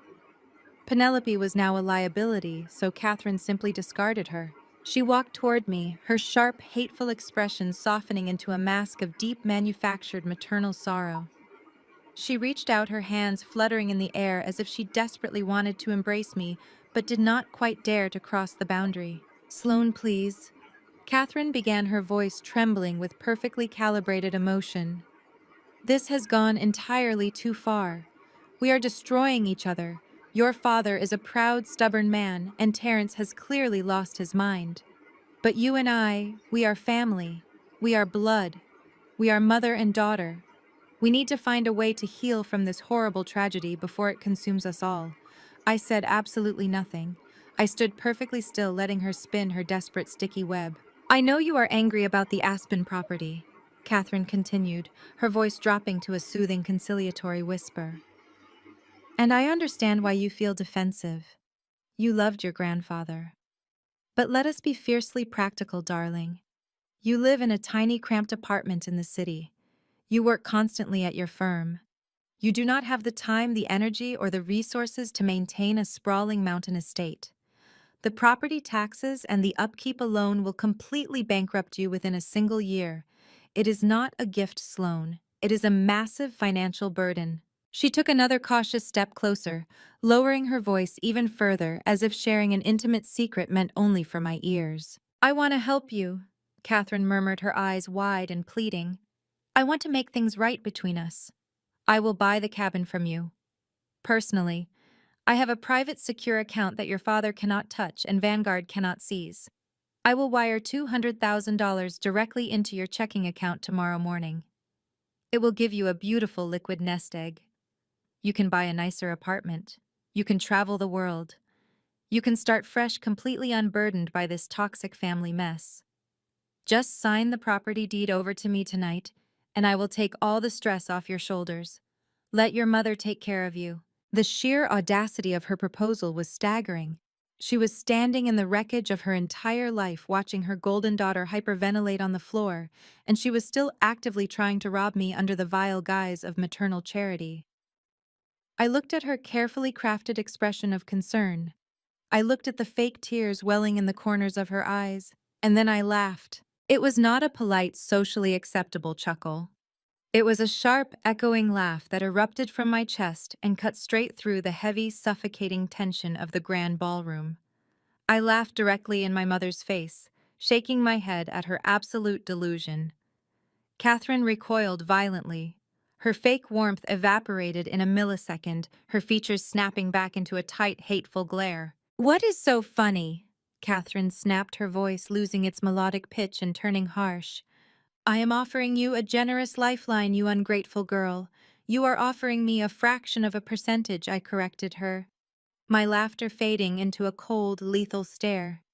"You really think I am that stupid, Mother? You think I spent the last decade building a career in corporate finance without learning how to run a basic asset valuation on my own properties?" Catherine swallowed hard. The color began to drain from her cheeks, leaving her perfectly powdered face looking sallow and gray. She took a small step backward, her hands dropping to her sides. "You think I do not know about the new commercial zoning laws in Aspen?" I asked, my voice ringing out clearly so every single person in the room could hear. The county council passed the rezoning initiative exactly 6 weeks ago. The land Grandpa Arthur's cabin sits on is no longer restricted to residential use. It is now prime commercial real estate located right at the base of the massive new ski resort expansion. Richard's head snapped up. He stepped out of the shadows, his eyes wide with renewed, absolute terror. He knew exactly where I was going. "A luxury resort developer approached you and Dad last month." I continued delivering the facts with the merciless precision of an executioner. "They want to bulldoze Grandpa's cabin and build a massive boutique hotel on that exact ridge, and they offered you $15 million for the land." A collective gasp rose from the remaining staff members and the few straggling guests lingering by the exit doors.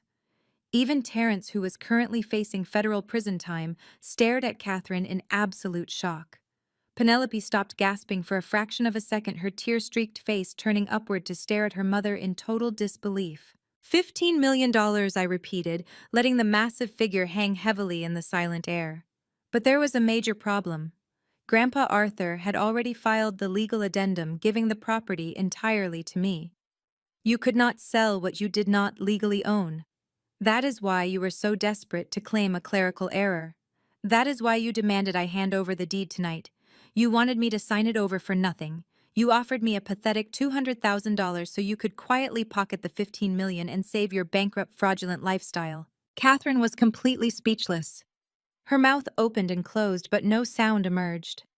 Her ultimate manipulation, her grand final safety net, was entirely exposed and destroyed. She looked like a fish suffocating on dry land.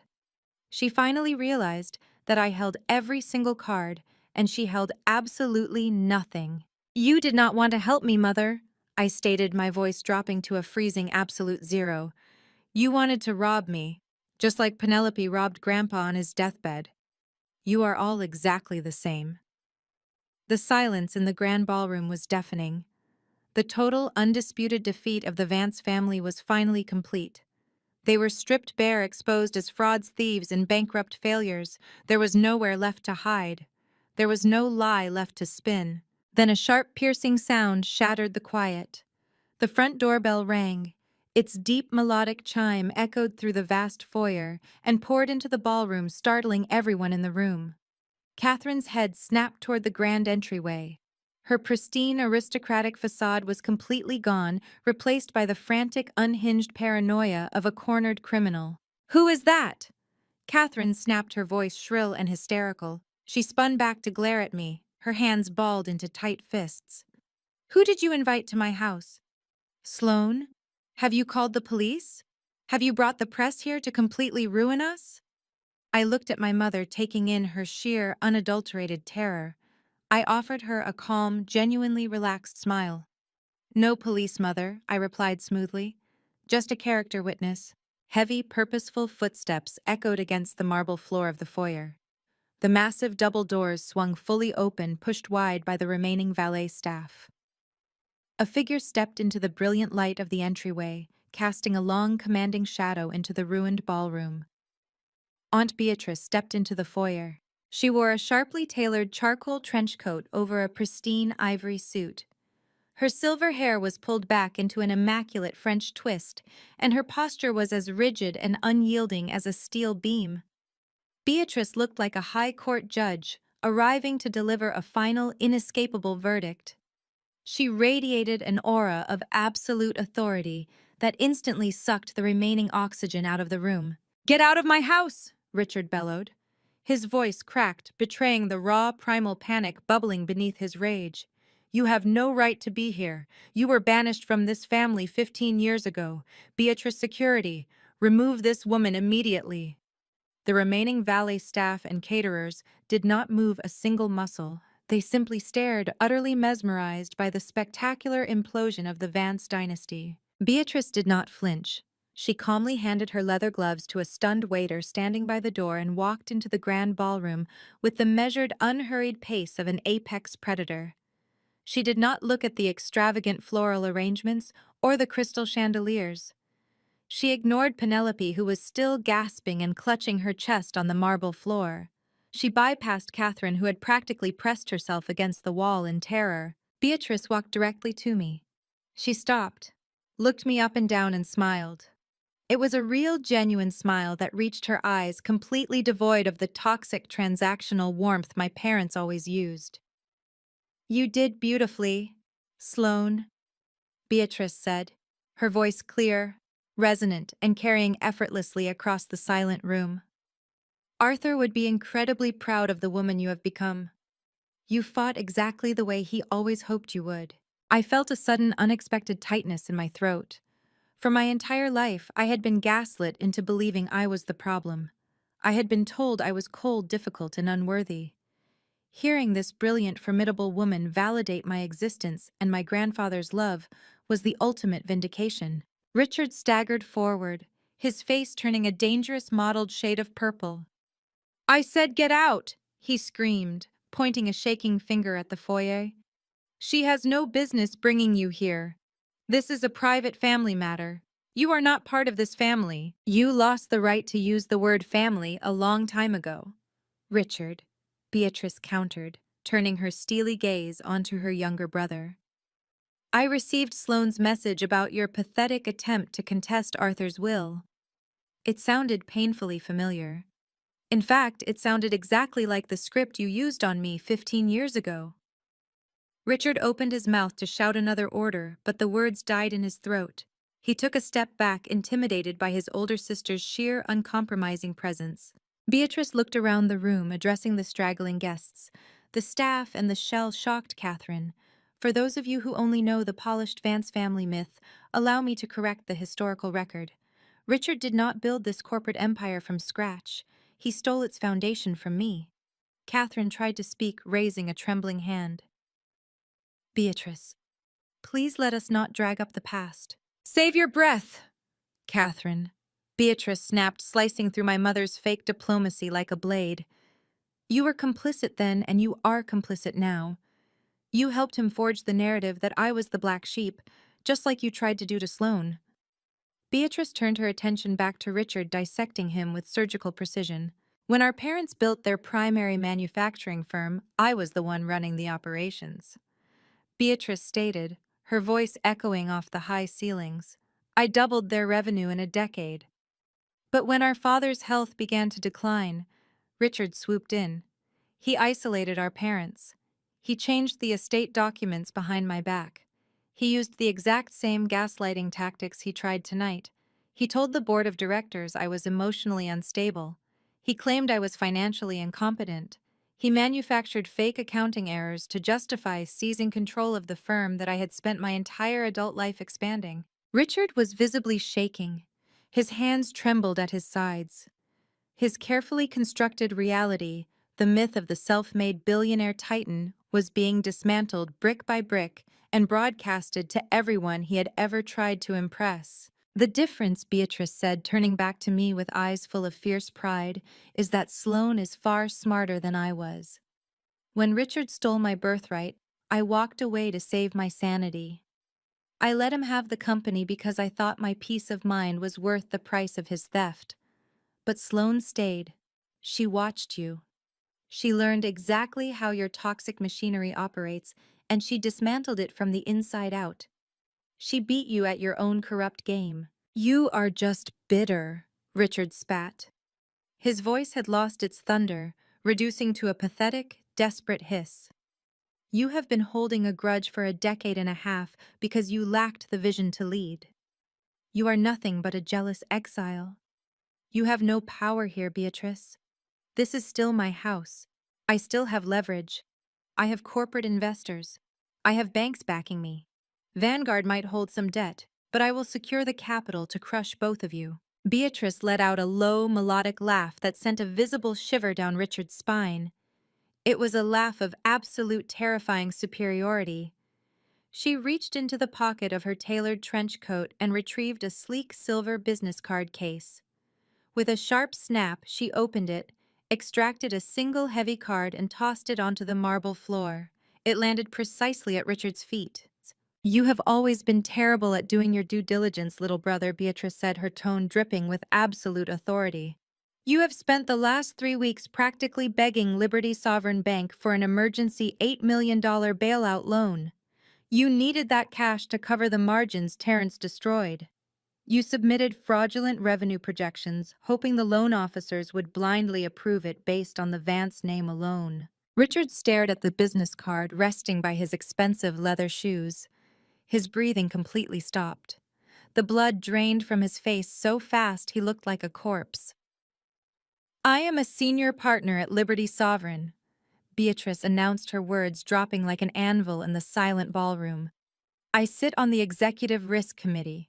I am here to personally inform you that your loan application is denied and your existing credit line is officially terminated. Richard stared at the heavy, silver-embossed business card resting by his expensive leather shoes. The absolute finality of Beatrice's words hung in the stale, suffocating air of the ballroom. His corporate empire was officially dead. There would be no secret bailout. There would be no last-minute financial restructuring to hide the bleeding assets. Liberty Sovereign Bank was the only institution left on the eastern seaboard that had not completely blacklisted the Vance family, and Beatrice had just severed that final fraying rope with a single sentence. Richard stumbled backward, his knees buckling until he collapsed heavily into a gilded accent chair. He buried his face in his hands, a broken, defeated man whose entire identity had just been erased. Catherine remained frozen against the silk-paneled wall, her eyes darting frantically around the room, searching for an escape hatch that did not exist. The aristocratic mask she had worn for decades had melted away, leaving behind nothing but raw, undisguised terror. But it was Terence who shattered the stunned silence. A guttural, animalistic sound of pure panic tore from his throat. The termination of the credit line meant the immediate discovery of his massive embezzlement. The federal authorities would be in his office by Monday morning, seizing hard drives and freezing accounts. He would not just lose his country club membership and his fleet of imported luxury cars. He was facing a decade in a federal penitentiary. The polished, arrogant son-in-law completely vanished. Terence scrambled across the marble floor like a deranged madman, diving toward the designer leather briefcase he had discarded near the cocktail bar earlier that evening. His hands shook violently as he snapped the brass locks open, frantically tearing through manila folders, financial ledgers, and legal pads. Confidential papers scattered across the floor, fluttering around Penelope, who was still rocking back and forth in a state of catatonic shock. "It doesn't matter," Terence screamed, his voice cracking with absolute hysteria. He ripped a thick cream-colored document from the bottom of the briefcase and held it up like a holy relic. "The game is not over. You think you are so brilliant, Sloane. You think you can just march in here, buy up our debt, and strip us of our own company. You missed a crucial detail." He practically sprinted back toward the center of the room, shoving the document in my general direction. His chest heaved with exertion, his face glistening with a sheen of cold sweat. "I have a contract right here," Terence bellowed, his eyes wild and manic. "Signed by Sloane, exactly 9 years ago. A legally binding, irrevocable proxy agreement, transferring her corporate voting rights entirely to Penelope." I kept my posture completely relaxed, my arms crossed comfortably over my chest. I watched him rant, refusing to give him a single ounce of emotional reaction. Catherine suddenly snapped out of her paralyzed state. The mention of a legal loophole acted like a shot of adrenaline straight to her heart. She rushed to Terence's side, snatching the document from his trembling hands to read the bold print at the top of the page. A malicious, triumphant smile spread across her face. The fake maternal concern she had displayed minutes earlier evaporated, entirely replaced by the vicious, calculating predator I had known my entire life. "See?" Catherine sneered, stepping forward to vigorously wave the paper in my face. "You have no power here. You spent all this time orchestrating a hostile takeover, acquiring Vanguard debt, and playing your little corporate spy games, but you forgot your own stupidity. You always were too naive for your own good, Sloane. You signed this right before you moved into the city.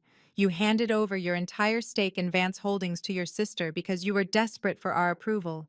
You handed us the keys years ago." Richard lifted his head from his hands. A spark of manic hope ignited in his eyes. He pushed himself out of the chair, his posture instantly straightening as the old bullying patriarch returned to life. "If Penelope holds your voting rights, your hostile takeover is completely null and void," Richard declared, a dark, victorious chuckle rumbling deep in his chest. "We hold the majority vote. We can instantly block your aggressive maneuvers, invalidate the debt acquisition, and expel you from the board entirely. You just spent millions of dollars to bankrupt yourself, Sloane. You lose. We keep the company. We keep everything." They stood shoulder to shoulder, Richard, Catherine, and Terence forming a united front of absolute delusion. They were so blinded by their own greed and desperation that they failed to realize they had just walked directly into a steel trap. Beatrice stood beside me, perfectly still, her sharp eyes studying the document in Catherine's hand. She did not say a word, allowing me to dismantle my family at my own pace. I looked at the piece of paper Catherine was practically crushing in her manic grip. I remembered the exact day Terence had cornered me in my father's study 9 years ago. I remembered him shoving a stack of routine tax documents in front of me, aggressively demanding my signature, exploiting the fact that I was a grieving, overwhelmed 20-something trying to process my grandfather's recent passing. He had quietly slipped this fraudulent proxy agreement into the middle of the stack, assuming I was too distracted to read the fine print. But I had not been as naive as they believed. I had caught the discrepancy instantly. I had known exactly what Terence was attempting to do. And instead of confronting him, I had let him take the document. I had let him bury it in his files, knowing that one day he would be desperate enough to use it. I did not blink. I did not raise my voice. I simply offered them a smile so chilling it caused Terence to physically recoil. Take a closer look at the notary stamp on that document, Terence, I instructed, my voice echoing with lethal, unyielding calm. Go ahead. Read the name printed on the official blue ink seal at the very bottom of the final page. Catherine frowned her triumphant sneer, faltering. She hastily flipped to the last page, her eyes squinting to read the small stamped text. Terence leaned over her shoulder, his breathing shallow and rapid. It is signed by Arthur Pendleton, I stated, enunciating every single syllable with crystal clarity. The prominent public notary who handled all of the Vance family's real estate transactions for over 40 years. It is his official seal. It is his signature validating that I supposedly signed away my voting rights to Penelope exactly 9 years ago. Richard frowned, clearly confused by the direction of my argument. Yes, and Arthur was our sworn notary. It is perfectly legal. Is it? I asked, tilting my head. Because Arthur Pendleton died of a massive stroke 10 years ago. The color drained from Terence's face instantly. He stumbled backward as if the piece of paper had suddenly caught fire in his hands. Catherine dropped the document entirely. It fluttered to the marble floor, landing right next to Beatrice's bank card. You forged the date, Terence? I continued, my voice slicing through the room like a guillotine. You slipped a backdated proxy form into a stack of old tax paperwork, completely forgetting to check the status of the notary whose stolen stamp you used to legitimize it. You cannot have a dead man notarize a legal contract a full year after his own funeral. Terence began to shake violently. He backed away, his hands raised in the air, his eyes darting frantically toward the exit. You just presented a forged legal document, I said, delivering the final crushing blow. You presented it with the explicit intent to commit corporate fraud and manipulate a hostile takeover. And you did it right in front of a licensed forensic auditor and a senior executive of Liberty Sovereign Bank. Richard stared at the heavy silver-embossed business card resting by his expensive leather shoes. The absolute finality of Beatrice's words hung in the stale, suffocating air of the ballroom. His corporate empire was officially dead. There would be no secret bailout. There would be no last-minute financial restructuring to hide his bleeding assets. Liberty Sovereign Bank was the only institution left on the eastern seaboard that had not completely blacklisted the Vance family, and Beatrice had just severed that final fraying rope with a single devastating sentence. He stumbled backward, his knees buckling until he collapsed heavily into a gilded accent chair. He buried his face in his hands, a broken, defeated man whose entire untouchable identity had just been erased in a matter of seconds. Catherine remained frozen against the silk-paneled wall, her eyes darting frantically around the room, searching for an escape hatch that simply did not exist. The aristocratic mask she had worn for decades had melted away, leaving behind nothing but raw, undisguised terror. But it was Terence who shattered the stunned silence. A guttural, animalistic sound of pure panic tore from his throat. The termination of the credit line meant the immediate discovery of his massive embezzlement. The federal authorities would be inside his corner office by Monday morning, seizing hard drives and freezing his offshore accounts. He would not just lose his country club membership and his fleet of imported luxury cars. He was facing a decade in a federal penitentiary, and he knew it. The polished, arrogant son-in-law completely vanished. Driven to absolute madness by losing everything, Terence scrambled across the marble floor like a deranged man. He dove toward the designer leather briefcase he had discarded near the cocktail bar earlier that evening. His hands shook violently as he snapped the brass locks open, frantically tearing through manila folders, financial ledgers, and legal pads. Confidential papers scattered across the floor in a chaotic mess, fluttering around Penelope, who was still rocking back and forth in a state of catatonic shock. "It doesn't matter!" Terence screamed, his voice cracking with absolute hysteria. He ripped a thick, cream-colored document from the bottom of the briefcase and held it up like a holy relic. "The game is not over. You think you are so brilliant, Sloane. You think you can just march in here, buy up our debt, and strip us of our own company. You missed a crucial detail. He practically sprinted back toward the center of the room, shoving the document in my general direction. His chest heaved with exertion, his face glistening with a sheen of cold sweat. I have a contract right here signed by Sloane 9 years ago, transferring her corporate voting rights to Penelope. Terence bellowed, his eyes wild and manic. It is a legally binding, irrevocable proxy agreement. I kept my posture completely relaxed, my arms crossed comfortably over my chest. I watched him rant, refusing to give him a single ounce of emotional reaction.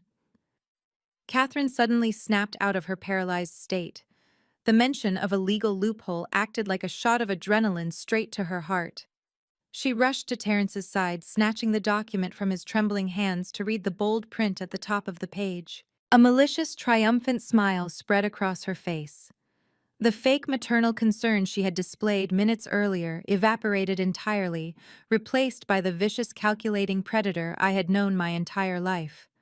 Richard lifted his head from his hands. A spark of manic hope ignited in his eyes. He pushed himself out of the chair, his posture instantly straightening, as the old bullying patriarch returned to life. Richard and Catherine looked triumphant, standing shoulder to shoulder in a united front of absolute delusion. "See, you have no power here," they sneered in unison. "You spent all this time orchestrating a hostile takeover, acquiring Vanguard debt, and playing your little corporate spy games. But you forgot your own stupidity," Catherine yelled, stepping forward to vigorously wave the paper in my face. "You always were too naive for your own good, Sloane. You signed this right before you moved into the city. You handed over your entire stake in Vance Holdings to your sister because you were desperate for our approval. You handed us the keys years ago. If Penelope holds your voting rights, your hostile takeover is completely null and void," Richard declared, a dark, victorious chuckle rumbling deep in his chest. "We hold the majority vote. We can instantly block your aggressive maneuvers, invalidate the debt acquisition, and expel you from the board entirely. You just spent millions of dollars to bankrupt yourself, Sloane. You lose. We keep the company. We keep everything." They were so blinded by their own greed and desperation that they failed to realize they had just walked directly into a steel trap. Beatrice stood beside me, perfectly still, her sharp eyes studying the document in Catherine's hand. She did not say a word, allowing me to dismantle my family at my own pace. I looked at the piece of paper Catherine was practically crushing in her manic grip. I remembered the exact day Terrence had cornered me in my father's study 9 years ago. I remembered him shoving a stack of routine tax documents in front of me, aggressively demanding my signature, exploiting the fact that I was a grieving, overwhelmed 20-something trying to process my grandfather's recent passing. He had quietly slipped this fraudulent proxy agreement into the middle of the stack, assuming I was too distracted to read the fine print. But I had not been as naive as they believed.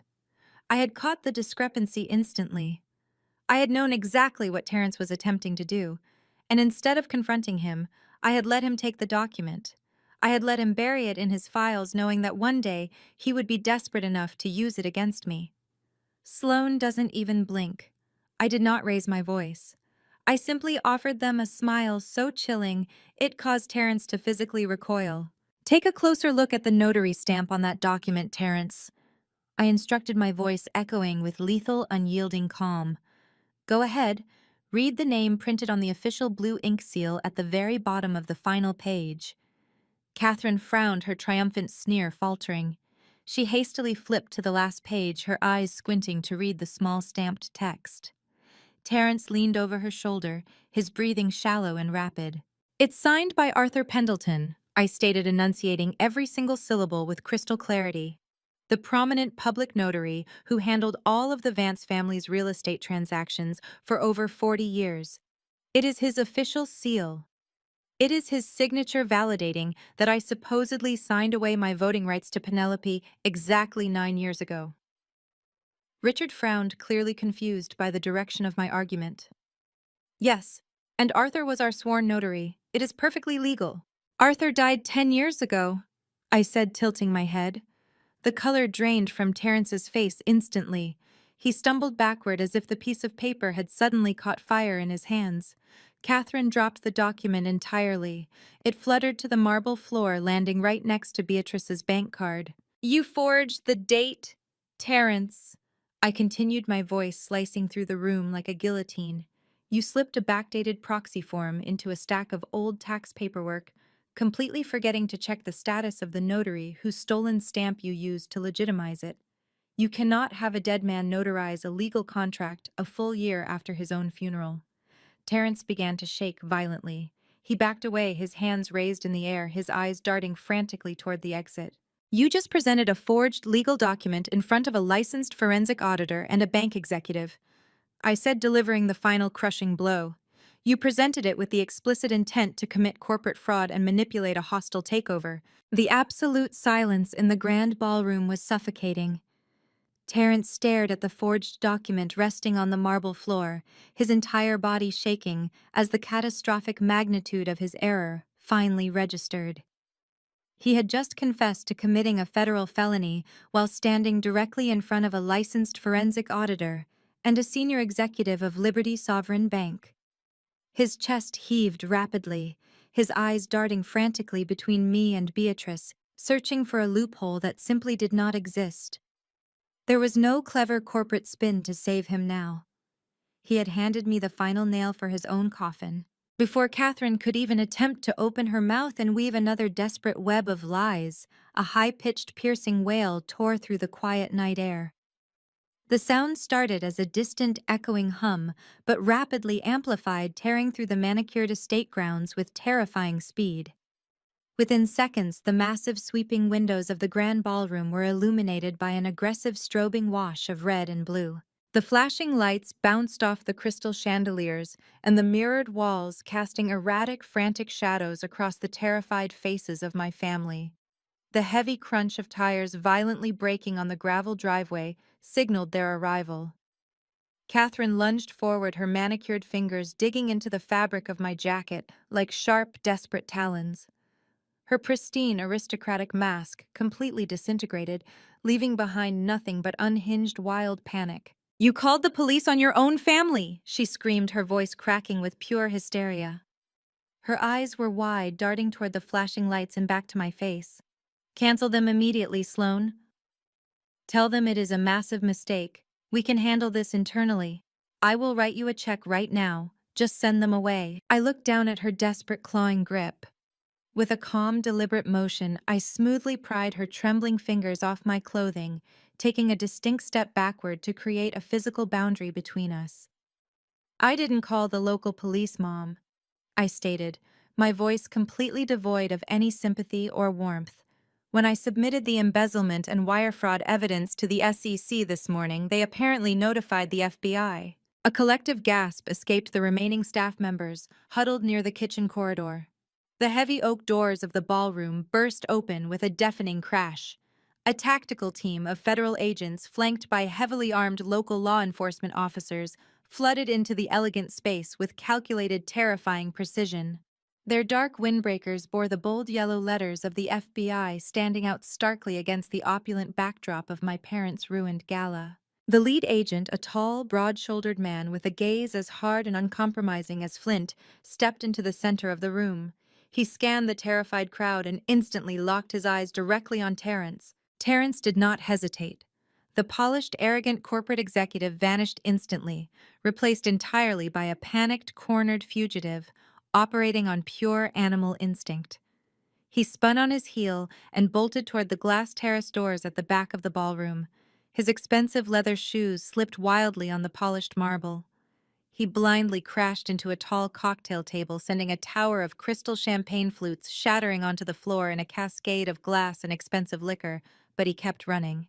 He did not make it past the catering station. Two federal agents moved with terrifying, practiced speed, effortlessly intercepting his path.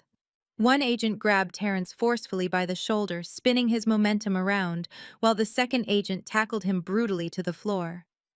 The sickening, heavy thud of Terence hitting the hard marble echoed sharply through the cavernous room.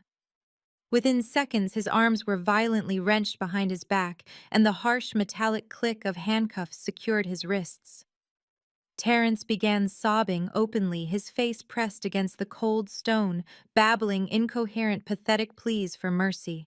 Penelope, witnessing her husband being violently restrained, immediately escalated her own performance. She rolled onto her side, clutching her throat with both hands, and let out a series of dramatic, high-pitched shrieks that pierced the air. "I can't breathe!" Penelope wailed, her hands thrashing wildly as she kicked her legs against the floor. "Call an ambulance. I am having a heart attack. Help me." The lead agent ignored the chaos of Terence being hauled to his feet and marched directly over to where Penelope lay thrashing on the floor. He did not call for medics. He did not kneel to offer a comforting hand. He looked down at her with an expression of absolute withering disgust. "Save the performance for the judge, Mrs. Vance," the agent commanded, his voice slicing cleanly through her fake hysterics. "You are not having a medical emergency. However, you are currently under active federal investigation for receiving stolen corporate funds and actively aiding in tax evasion. I highly suggest you sit up, compose yourself, and remain absolutely silent." Penelope instantly stopped gasping. The dramatic thrashing ceased in a millisecond. Her mouth snapped shut as sheer, unadulterated terror paralyzed her completely. She sat up slowly, wrapping her arms around her knees, staring at the agent with hollow, terrified eyes. Richard, watching his golden daughter completely silenced and his chosen successor being dragged toward the exit in handcuffs, could not process the total destruction of his empire. Driven by decades of unchecked arrogance, he puffed out his chest and marched aggressively toward the lead agent. He adjusted his bespoke tuxedo jacket, desperately attempting to summon the ghosts of his former untouchable power. "Do you have any idea who you are dealing with?" Richard roared, pointing a trembling finger directly at the federal agent's face. "I am Richard Vance. I golf with the governor. I personally fund the police pension program in this county. I will have your badge for storming into my private residence like a common street thug. Remove those cuffs from my son-in-law immediately, or I will see you all fired and blacklisted by tomorrow morning." The lead agent did not blink. He did not react to the shouting. He casually reached into the inside breast pocket of his windbreaker, retrieved a neatly folded thick legal document, and slapped it directly against Richard's chest with a resounding smack. "You're next, sir," the agent stated, his voice ringing with chilling, absolute finality. "Obstruction of justice and corporate fraud." The lead agent did not even wait for Richard to formulate a coherent response. He simply released the heavy legal document, letting the subpoena flatten against Richard's pristine tuxedo shirt before stepping smoothly around the frozen patriarch. Behind him, two uniformed officers hauled Terence off the floor by his armpits. Terence's expensive Italian loafers dragged uselessly across the scuffed marble as they marched him out the grand double doors. Through the shattered glass of the terrace, I watched with absolute detachment as they shoved my former brother-in-law into the back of a waiting squad car. The heavy metal door slammed shut with a definitive thud, instantly cutting off his pathetic, whimpering pleas. He was trapped behind the reinforced glass, leaving only the relentless rhythmic strobing of the red and blue emergency lights washing over his tear-streaked face. Penelope remained on the floor, but her theatrical performance had abruptly ended. The lead federal agent had completely bypassed her, tossing a curt, dismissive instruction to a junior officer to keep her contained for intense questioning. The realization that her fake medical emergency was entirely useless stripped away her final layer of defense. Penelope began to hyperventilate for real. Her chest heaved in rapid, shallow, terrifying gasps. Her perfectly manicured hands clawed violently at the collar of her heavily beaded designer gown as genuine suffocating panic seized her lungs. She looked toward the foyer, watching her husband being driven away in the back of a police cruiser, and then looked desperately at her parents. The golden child, the sister who had spent her entire life stealing my accomplishments and mocking my ambition, was now reduced to a trembling, gasping mess on the floor of a ruined gala. Richard and Catherine were utterly broken. The majestic Vance family ballroom, an architectural monument explicitly designed to project untouchable wealth and generational power, had been swiftly reduced to a humiliating crime scene. Federal agents were already moving systematically through the adjacent corridors, securing the private financial offices, boxing up external hard drives and barking clinical orders into their shoulder radios. The remaining catering staff and the straggling, terrified gala guests had been corralled into the foyer by local police, becoming captive, wide-eyed witnesses to the total catastrophic dismantling of the Vance dynasty. Richard stood completely motionless, staring down at the federal subpoena crushed in his trembling fist. The paper shook violently in his grip. His jaw worked silently as the catastrophic magnitude of his new reality finally breached the reinforced walls of his colossal ego. His money was frozen. His powerful political connections were suddenly worthless. The state governor he bragged about golfing with would undoubtedly deny ever knowing his name by tomorrow morning. He was facing a massive federal indictment stripped of his unearned corporate throne and publicly exposed as a massive fraud. His entire identity, built on the stolen foundation of Beatrice's hard work, had evaporated into thin air. Catherine was in no better shape. Her rigid, aristocratic posture had completely collapsed. She slumped heavily against the silk-paneled wall, her eyes wide, bloodshot, and frantic, as she stared at the smoking ruins of her carefully curated social empire. The exclusive charity galas, the country club luncheons, the glossy magazine covers showcasing her impeccable taste. It was all gone forever. She would be a pariah by sunrise, a disgraced, penniless socialite whose very name would be whispered with toxic glee in the high society circles she once ruthlessly ruled. Slowly, almost simultaneously, my parents turned their hollow, desperate eyes toward me. For 27 years, they had looked at me with nothing but thinly veiled contempt. I had always been the designated family scapegoat, the quiet disappointment, the difficult daughter who lacked the vicious predatory instinct they believed was required to carry the Vance legacy. Now standing beside Beatrice in my impeccably tailored suit, wielding the absolute power to either save them or bury them entirely, I was their only remaining lifeline. Richard took a shaky, incredibly hesitant step forward. The aggressive, booming patriarch who had threatened to destroy me just minutes prior was completely gone. His broad shoulders hunched inward, his knees visibly wobbling beneath the crushing weight of his absolute ruin. Catherine followed closely behind him, her hands trembling uncontrollably as she clutched the sides of her ruined silk gown. Then the impossible happened. Richard Vance, a man who had built a hollow empire on pride, manipulation, and intimidation, let his knees buckle. He dropped heavily onto the cold marble floor, landing squarely at my feet. Catherine instantly collapsed right beside him, her perfectly coiffed hair falling in wild strands across her face as she sank to her knees. The invincible architects of my childhood misery were now prostrating themselves before me, entirely shattered and begging for mercy. "Sloane, please!" Richard choked out his voice, reduced to a ragged, pathetic rasp that barely carried over the noise of the federal agents. "You cannot let this happen. You beat us. You proved your point. We surrender completely. But you have to stop them from taking me away. Use your corporate lawyers. Use your connections at Liberty Sovereign Bank. You have the capital and the leverage to bury this entire investigation before the financial press gets a hold of it." Catherine reached out her hands, shaking violently as she attempted to grab the fabric of my tailored jacket. "We are your family." "Sloane," she cried out, thick, dark tears finally spilling over her mascara-stained cheeks. "We're your parents. We gave you everything. You can't let them take everything. You cannot just stand there and let them take us away. You have to help us." I looked down at the two pathetic figures shivering on the floor. These were the people who had spent my entire existence tearing down my confidence, isolating me from anyone who cared about me, and gaslighting me into believing I was completely worthless. I searched my heart for a shred of pity. I searched for a flicker of anger. I found absolutely nothing. I felt only the cold, clinical, highly satisfying precision of a corporate auditor closing a perfectly balanced, undeniable ledger. I easily pried my mother's trembling hand off my jacket, taking a distinct, deliberate step backward to create a permanent physical boundary between us. I did not raise my voice to shout. I did not offer them a comforting smile or a spiteful, arrogant sneer. I simply operated with the precise, ruthless efficiency they had inadvertently taught me to perfect over the years. I didn't call the local police, Mom.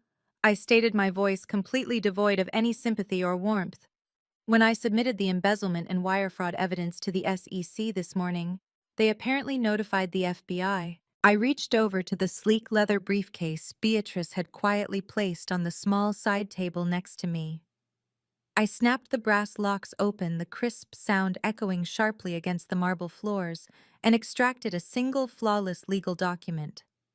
It was printed on heavy premium stock filled with dense, uncompromising legal jargon drafted by the most aggressive corporate attorneys in the city. I held the document out, letting the heavy paper hover just inches above Richard's tear-stained, terrified face. "Sign over your remaining 49% equity in the company. To me," I commanded, my voice dropping to a low, lethal whisper that brooked absolutely zero negotiation. "Relinquish all claims to the Aspen property and hand over the keys to this house. Do it, and I won't press civil charges against you." Richard stared at the thick stack of legal paper as if it were a live explosive. The silence that followed my ultimatum was absolute, broken only by the distant muffled sound of Terrence's squad car pulling out of the gravel driveway, its sirens fading into the cold night. The flashing red and blue lights still painted the ballroom walls, a relentless strobing reminder of the federal agents securing the perimeter just outside the double mahogany doors. This was the moment, the total inescapable collapse of the Vance family mythology. Richard reached out with a hand that shook so violently he could barely grasp the edge of the document. He pulled it toward his chest, his bloodshot eyes scanning the dense, uncompromising paragraphs. Every single clause, every carefully constructed sentence drafted by my legal team was designed to strip him of his remaining dignity, his assets, and his unchecked power. The empire he had stolen from his own sister, the wealth he had used to terrorize and belittle me for decades, was being systematically dismantled right before his eyes. "You cannot do this," Richard whispered, his voice cracking, a hollow wheeze rattling in his chest. "You are asking me to erase myself. You are asking me to sign away my entire life. I am offering you a choice." I corrected him, my tone completely flat and devoid of any emotional attachment. "You can sign those papers, surrender the assets you fraudulently managed, and avoid a civil lawsuit that will completely bankrupt whatever hidden offshore accounts you have left. Or you can refuse. If you refuse, I will hand this entire dossier over to the federal agents currently bagging up your hard drives down the hall. They already have Terrence. They already have Penelope. I am perfectly happy to let them take you and Mom tonight as well." Catherine let out a jagged, hysterical gasp. She scrambled closer to Richard on the marble floor, her manicured fingers clawing at the lapels of his ruined tuxedo. "Richard, do something," she shrieked, her voice shrill and grating against the oppressive silence of the room. "Call the corporate attorneys, call the board of directors. We cannot let this ungrateful, spiteful girl take our home. We built this family. We built her." Beatrice stepped forward, her silver hair catching the erratic light of the police cruisers outside. "There is no board of directors left to call, Catherine," she stated with cold, piercing authority. "Sloan bought them out. There are no corporate attorneys coming to save you because their exorbitant retainer was funded by the fraudulent credit line I just terminated. You have absolutely nothing left but the pen in Sloane's hand." I withdrew a heavy, gold-plated fountain pen from the inner pocket of my tailored jacket and held it out. The polished metal gleamed in the dim light, offering a stark contrast to the utter devastation on my parents' faces. Richard looked at this pen. He looked at Beatrice, standing tall and vindicated after 15 years of forced exile. Then he looked at me. He searched my face for any sign of hesitation, any flicker of the desperate, eager-to-please daughter he had kept crushed under his thumb for 27 years. He found a stone wall. "You always were a bitter, jealous little girl." Catherine spat, her desperation morphing into a vicious, cornered rage when she realized Richard was actually considering my offer. "You were the ugly failure, the one who could never measure up to Penelope. You orchestrated this entire circus just to punish us because you know you will never be half the woman your sister is. You think stealing our money will make you respectable? You will always be a massive disappointment." Her insults, which would have crippled my self-esteem a decade ago, simply bounced off my armor. I did not flinch. I did not defend myself. I just let her pathetic, venomous words hang in the empty air, exposing exactly how powerless she had become. The grand matriarch of the Vance family was reduced to hurling playground insults from her knees on a dirty floor. "Sign the paper, Mom," I said calmly, "or I will call the lead agent back into this room and we can continue this conversation in a federal holding cell." Richard let out a broken, ragged sob. It was the horrific sound of a man watching his own execution. He reached up with a trembling hand and took the gold pen from my fingers. He leaned heavily over the small glass-topped cocktail table beside him, using it as a makeshift desk. The tip of the pen hovered over the signature line for what felt like an eternity. The ballroom was so quiet, I could hear the erratic, shallow rasp of his breathing. With a painful, defeated groan, Richard pressed the pen to the paper. His signature, normally a bold, aggressive scrawl that commanded fear and respect across the financial district, was jagged, weak, and barely legible. The agonizingly slow scratching of the nib against the heavy stock paper echoed like a ticking clock. He signed away his 49% equity. He signed away the sprawling Aspen ski lodge. He signed away the very house he was kneeling in. When he finished the final page, he dropped the pen onto the glass table. It landed with a sharp clatter. He slumped backward onto the floor, staring blankly at the crystal chandelier above, completely dead inside. I slid the document precisely 2 inches to the right, positioning it directly in front of Catherine. "Your turn," I instructed. Catherine stared at the paper as if it were coated in lethal poison. Her perfectly constructed aristocratic image was entirely ruined.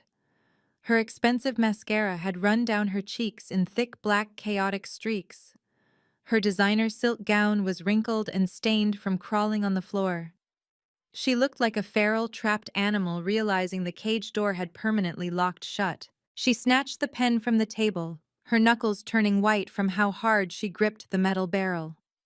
She did not cry. She did not sob like her husband. She signed her name with aggressive, angry strokes, nearly tearing right through the premium paper in her haste. When she finished, she shoved the document back toward me. She slowly raised her head, locking her bloodshot eyes onto mine. The sheer amount of pure, unadulterated venom radiating from her gaze was staggering. "You're a monster," Catherine hissed, her voice vibrating with absolute hatred. "You destroyed your own family. You sent your sister to prison. You ruined your father. You are a cold, heartless monster, Sloane, and you will die alone." I reached out and calmly took the paperwork from the table. I checked the signatures, verifying that every single line was correctly endorsed and legally binding. I slid the heavy document safely into my leather briefcase and secured the brass locks with a satisfying, definitive snap.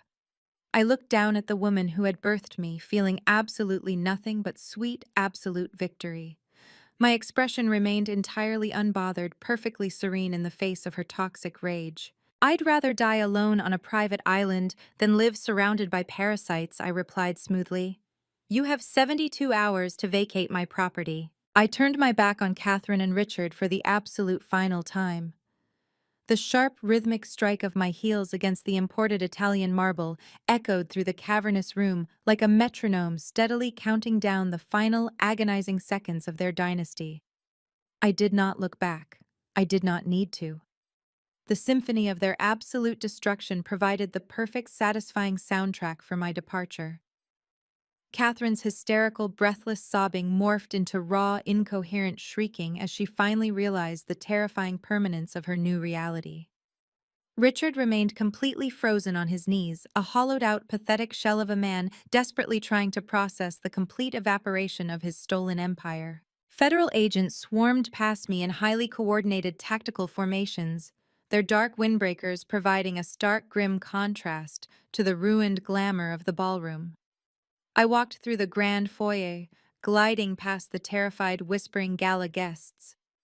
These were the high society elite, the very people who had spent decades drinking my parents' expensive champagne, validating their arrogance and enabling their toxic reign. Tonight, they were nothing more than captive witnesses to a spectacular downfall. They parted for me like the Red Sea pressing their backs against the silk-paneled walls. Their eyes were wide, filled with a potent mixture of raw terror and a sudden undeniable reverence. They knew exactly who held the power now. I placed both hands against the heavy brass handles of the massive oak front doors and pushed them open, stepping out onto the sprawling stone portico. The chaotic, suffocating noise of my screaming family and the crackling static of police radios instantly faded behind me. The heavy doors swung shut, sealing the toxicity inside the mansion where it belonged. I closed my eyes and breathed deeply. The crisp, unpolluted night air hit my face, carrying the faint scent of pine and impending rain. It tasted like absolute victory. The oppressive, suffocating atmosphere of the Vance estate, a place that had felt like a meticulously decorated prison for my entire life, no longer held any power over me. The heavy crunch of gravel signaled an arrival. A sleek, midnight black chauffeured Maybach glided smoothly out of the shadows, coming to a silent halt directly at the base of the grand stone steps. My driver stepped out immediately. His posture was impeccably straight, his expression a mask of professional discretion as he opened the rear passenger door with a respectful nod. I descended the stairs, leaving the chaotic wash of flashing red and blue emergency lights entirely behind me. I slid into the quiet, temperature-controlled sanctuary of the back seat. The heavy car door closed with a satisfying insulated thud, permanently sealing out the remnants of my past. I sank back into the plush, fragrant leather. The massive adrenaline spike that had sustained me through the evening finally gave way to a profound, unshakable serenity. A gentle vibration in my pocket broke the profound silence of the cabin. I reached in and retrieved my phone. The screen illuminated the dark, luxurious interior, displaying a single new message. It was from the person who had held my hand through every exhausting late-night strategy session, the person who had reminded me of my worth every time the ghosts of my childhood tried to drag me back down. The text from my loving, supportive partner read simply, "Is the trash taken out?" A profound, radiant warmth spread through my chest, chasing away the last lingering chill of the Vance mansion. I smiled genuinely for the first time all evening, the heavy tension completely melting from my shoulders. My thumbs flew across the digital keyboard as I typed my definitive reply, spotless. The Maybach accelerated smoothly down the winding, impeccably manicured driveway. I turned my head to look out the tinted window, watching the imposing wrought iron gates of the estate swing open to release me, then securely lock shut in my wake. The sprawling mansion shrank rapidly in the rearview mirror, its opulent exterior lighting entirely overshadowed by the relentless, frantic strobing of the law enforcement vehicles parked on the lawn. That grand house had been my personal purgatory. Now, it was their highly publicized tomb. Society teaches us a dangerous, pervasive lie from the absolute moment we are born. We are relentlessly conditioned to believe that blood dictates loyalty. We are told that family is an unbreakable bond, a sacred, undeniable covenant that requires infinite forgiveness, infinite sacrifice, and infinite suffering. But blood is merely biology. It is nothing more than a genetic accident. True family is never defined by shared DNA or a shared last name. True family is defined by mutual respect. It is built on unwavering support, absolute honesty, and the fundamental, unshakable understanding that your existence holds inherent value. Richard Catherine. Penelope and Terence demanded absolute loyalty while offering nothing but ruthless manipulation in return. They viewed my empathy as a terminal weakness. They viewed my quiet, relentless diligence as a convenient opportunity for exploitation. They genuinely believed they could continuously bleed me dry to fund their vanity and mask their incompetence. They drastically miscalculated. I did not just survive their brutal betrayal. I weaponized it. I took every cruel insult, every stolen credit, and every calculated attempt to destroy my self-worth, and I forged those moments into an undeniable, legally binding arsenal. I monetized their toxicity. I systematically dismantled their fraudulent empire piece by piece, using their own blinding arrogance as the ultimate catalyst for their spectacular downfall. I bought my freedom with the very same capital they tried to steal from me. As the Maybach merged seamlessly onto the highway, leaving the affluent toxic suburbs entirely behind, the glittering city skyline rose before me, glowing with endless unwritten possibility. I was no longer the designated scapegoat. I was no longer the ugly failure they needed me to be. I was the sole architect of my own extraordinary future. The darkness of the night felt comforting and protective, wrapping around the car as we sped toward my real life, my real home, and my real family. Fade to black. The most profound lesson from Sloane's incredible journey is that shared DNA does not obligate you to endure toxic abuse. Society frequently conditions us to believe that familial bonds demand infinite sacrifice, but true family is built exclusively on mutual respect, unwavering support, and honest love. When relatives choose manipulation over compassion, walking away is not a betrayal. It is the ultimate act of self-preservation. Sloane teaches us that our worth is never defined by those who try to diminish us, and we always possess the absolute power to forge our own sanctuary. Share your boundary-setting story and comment below.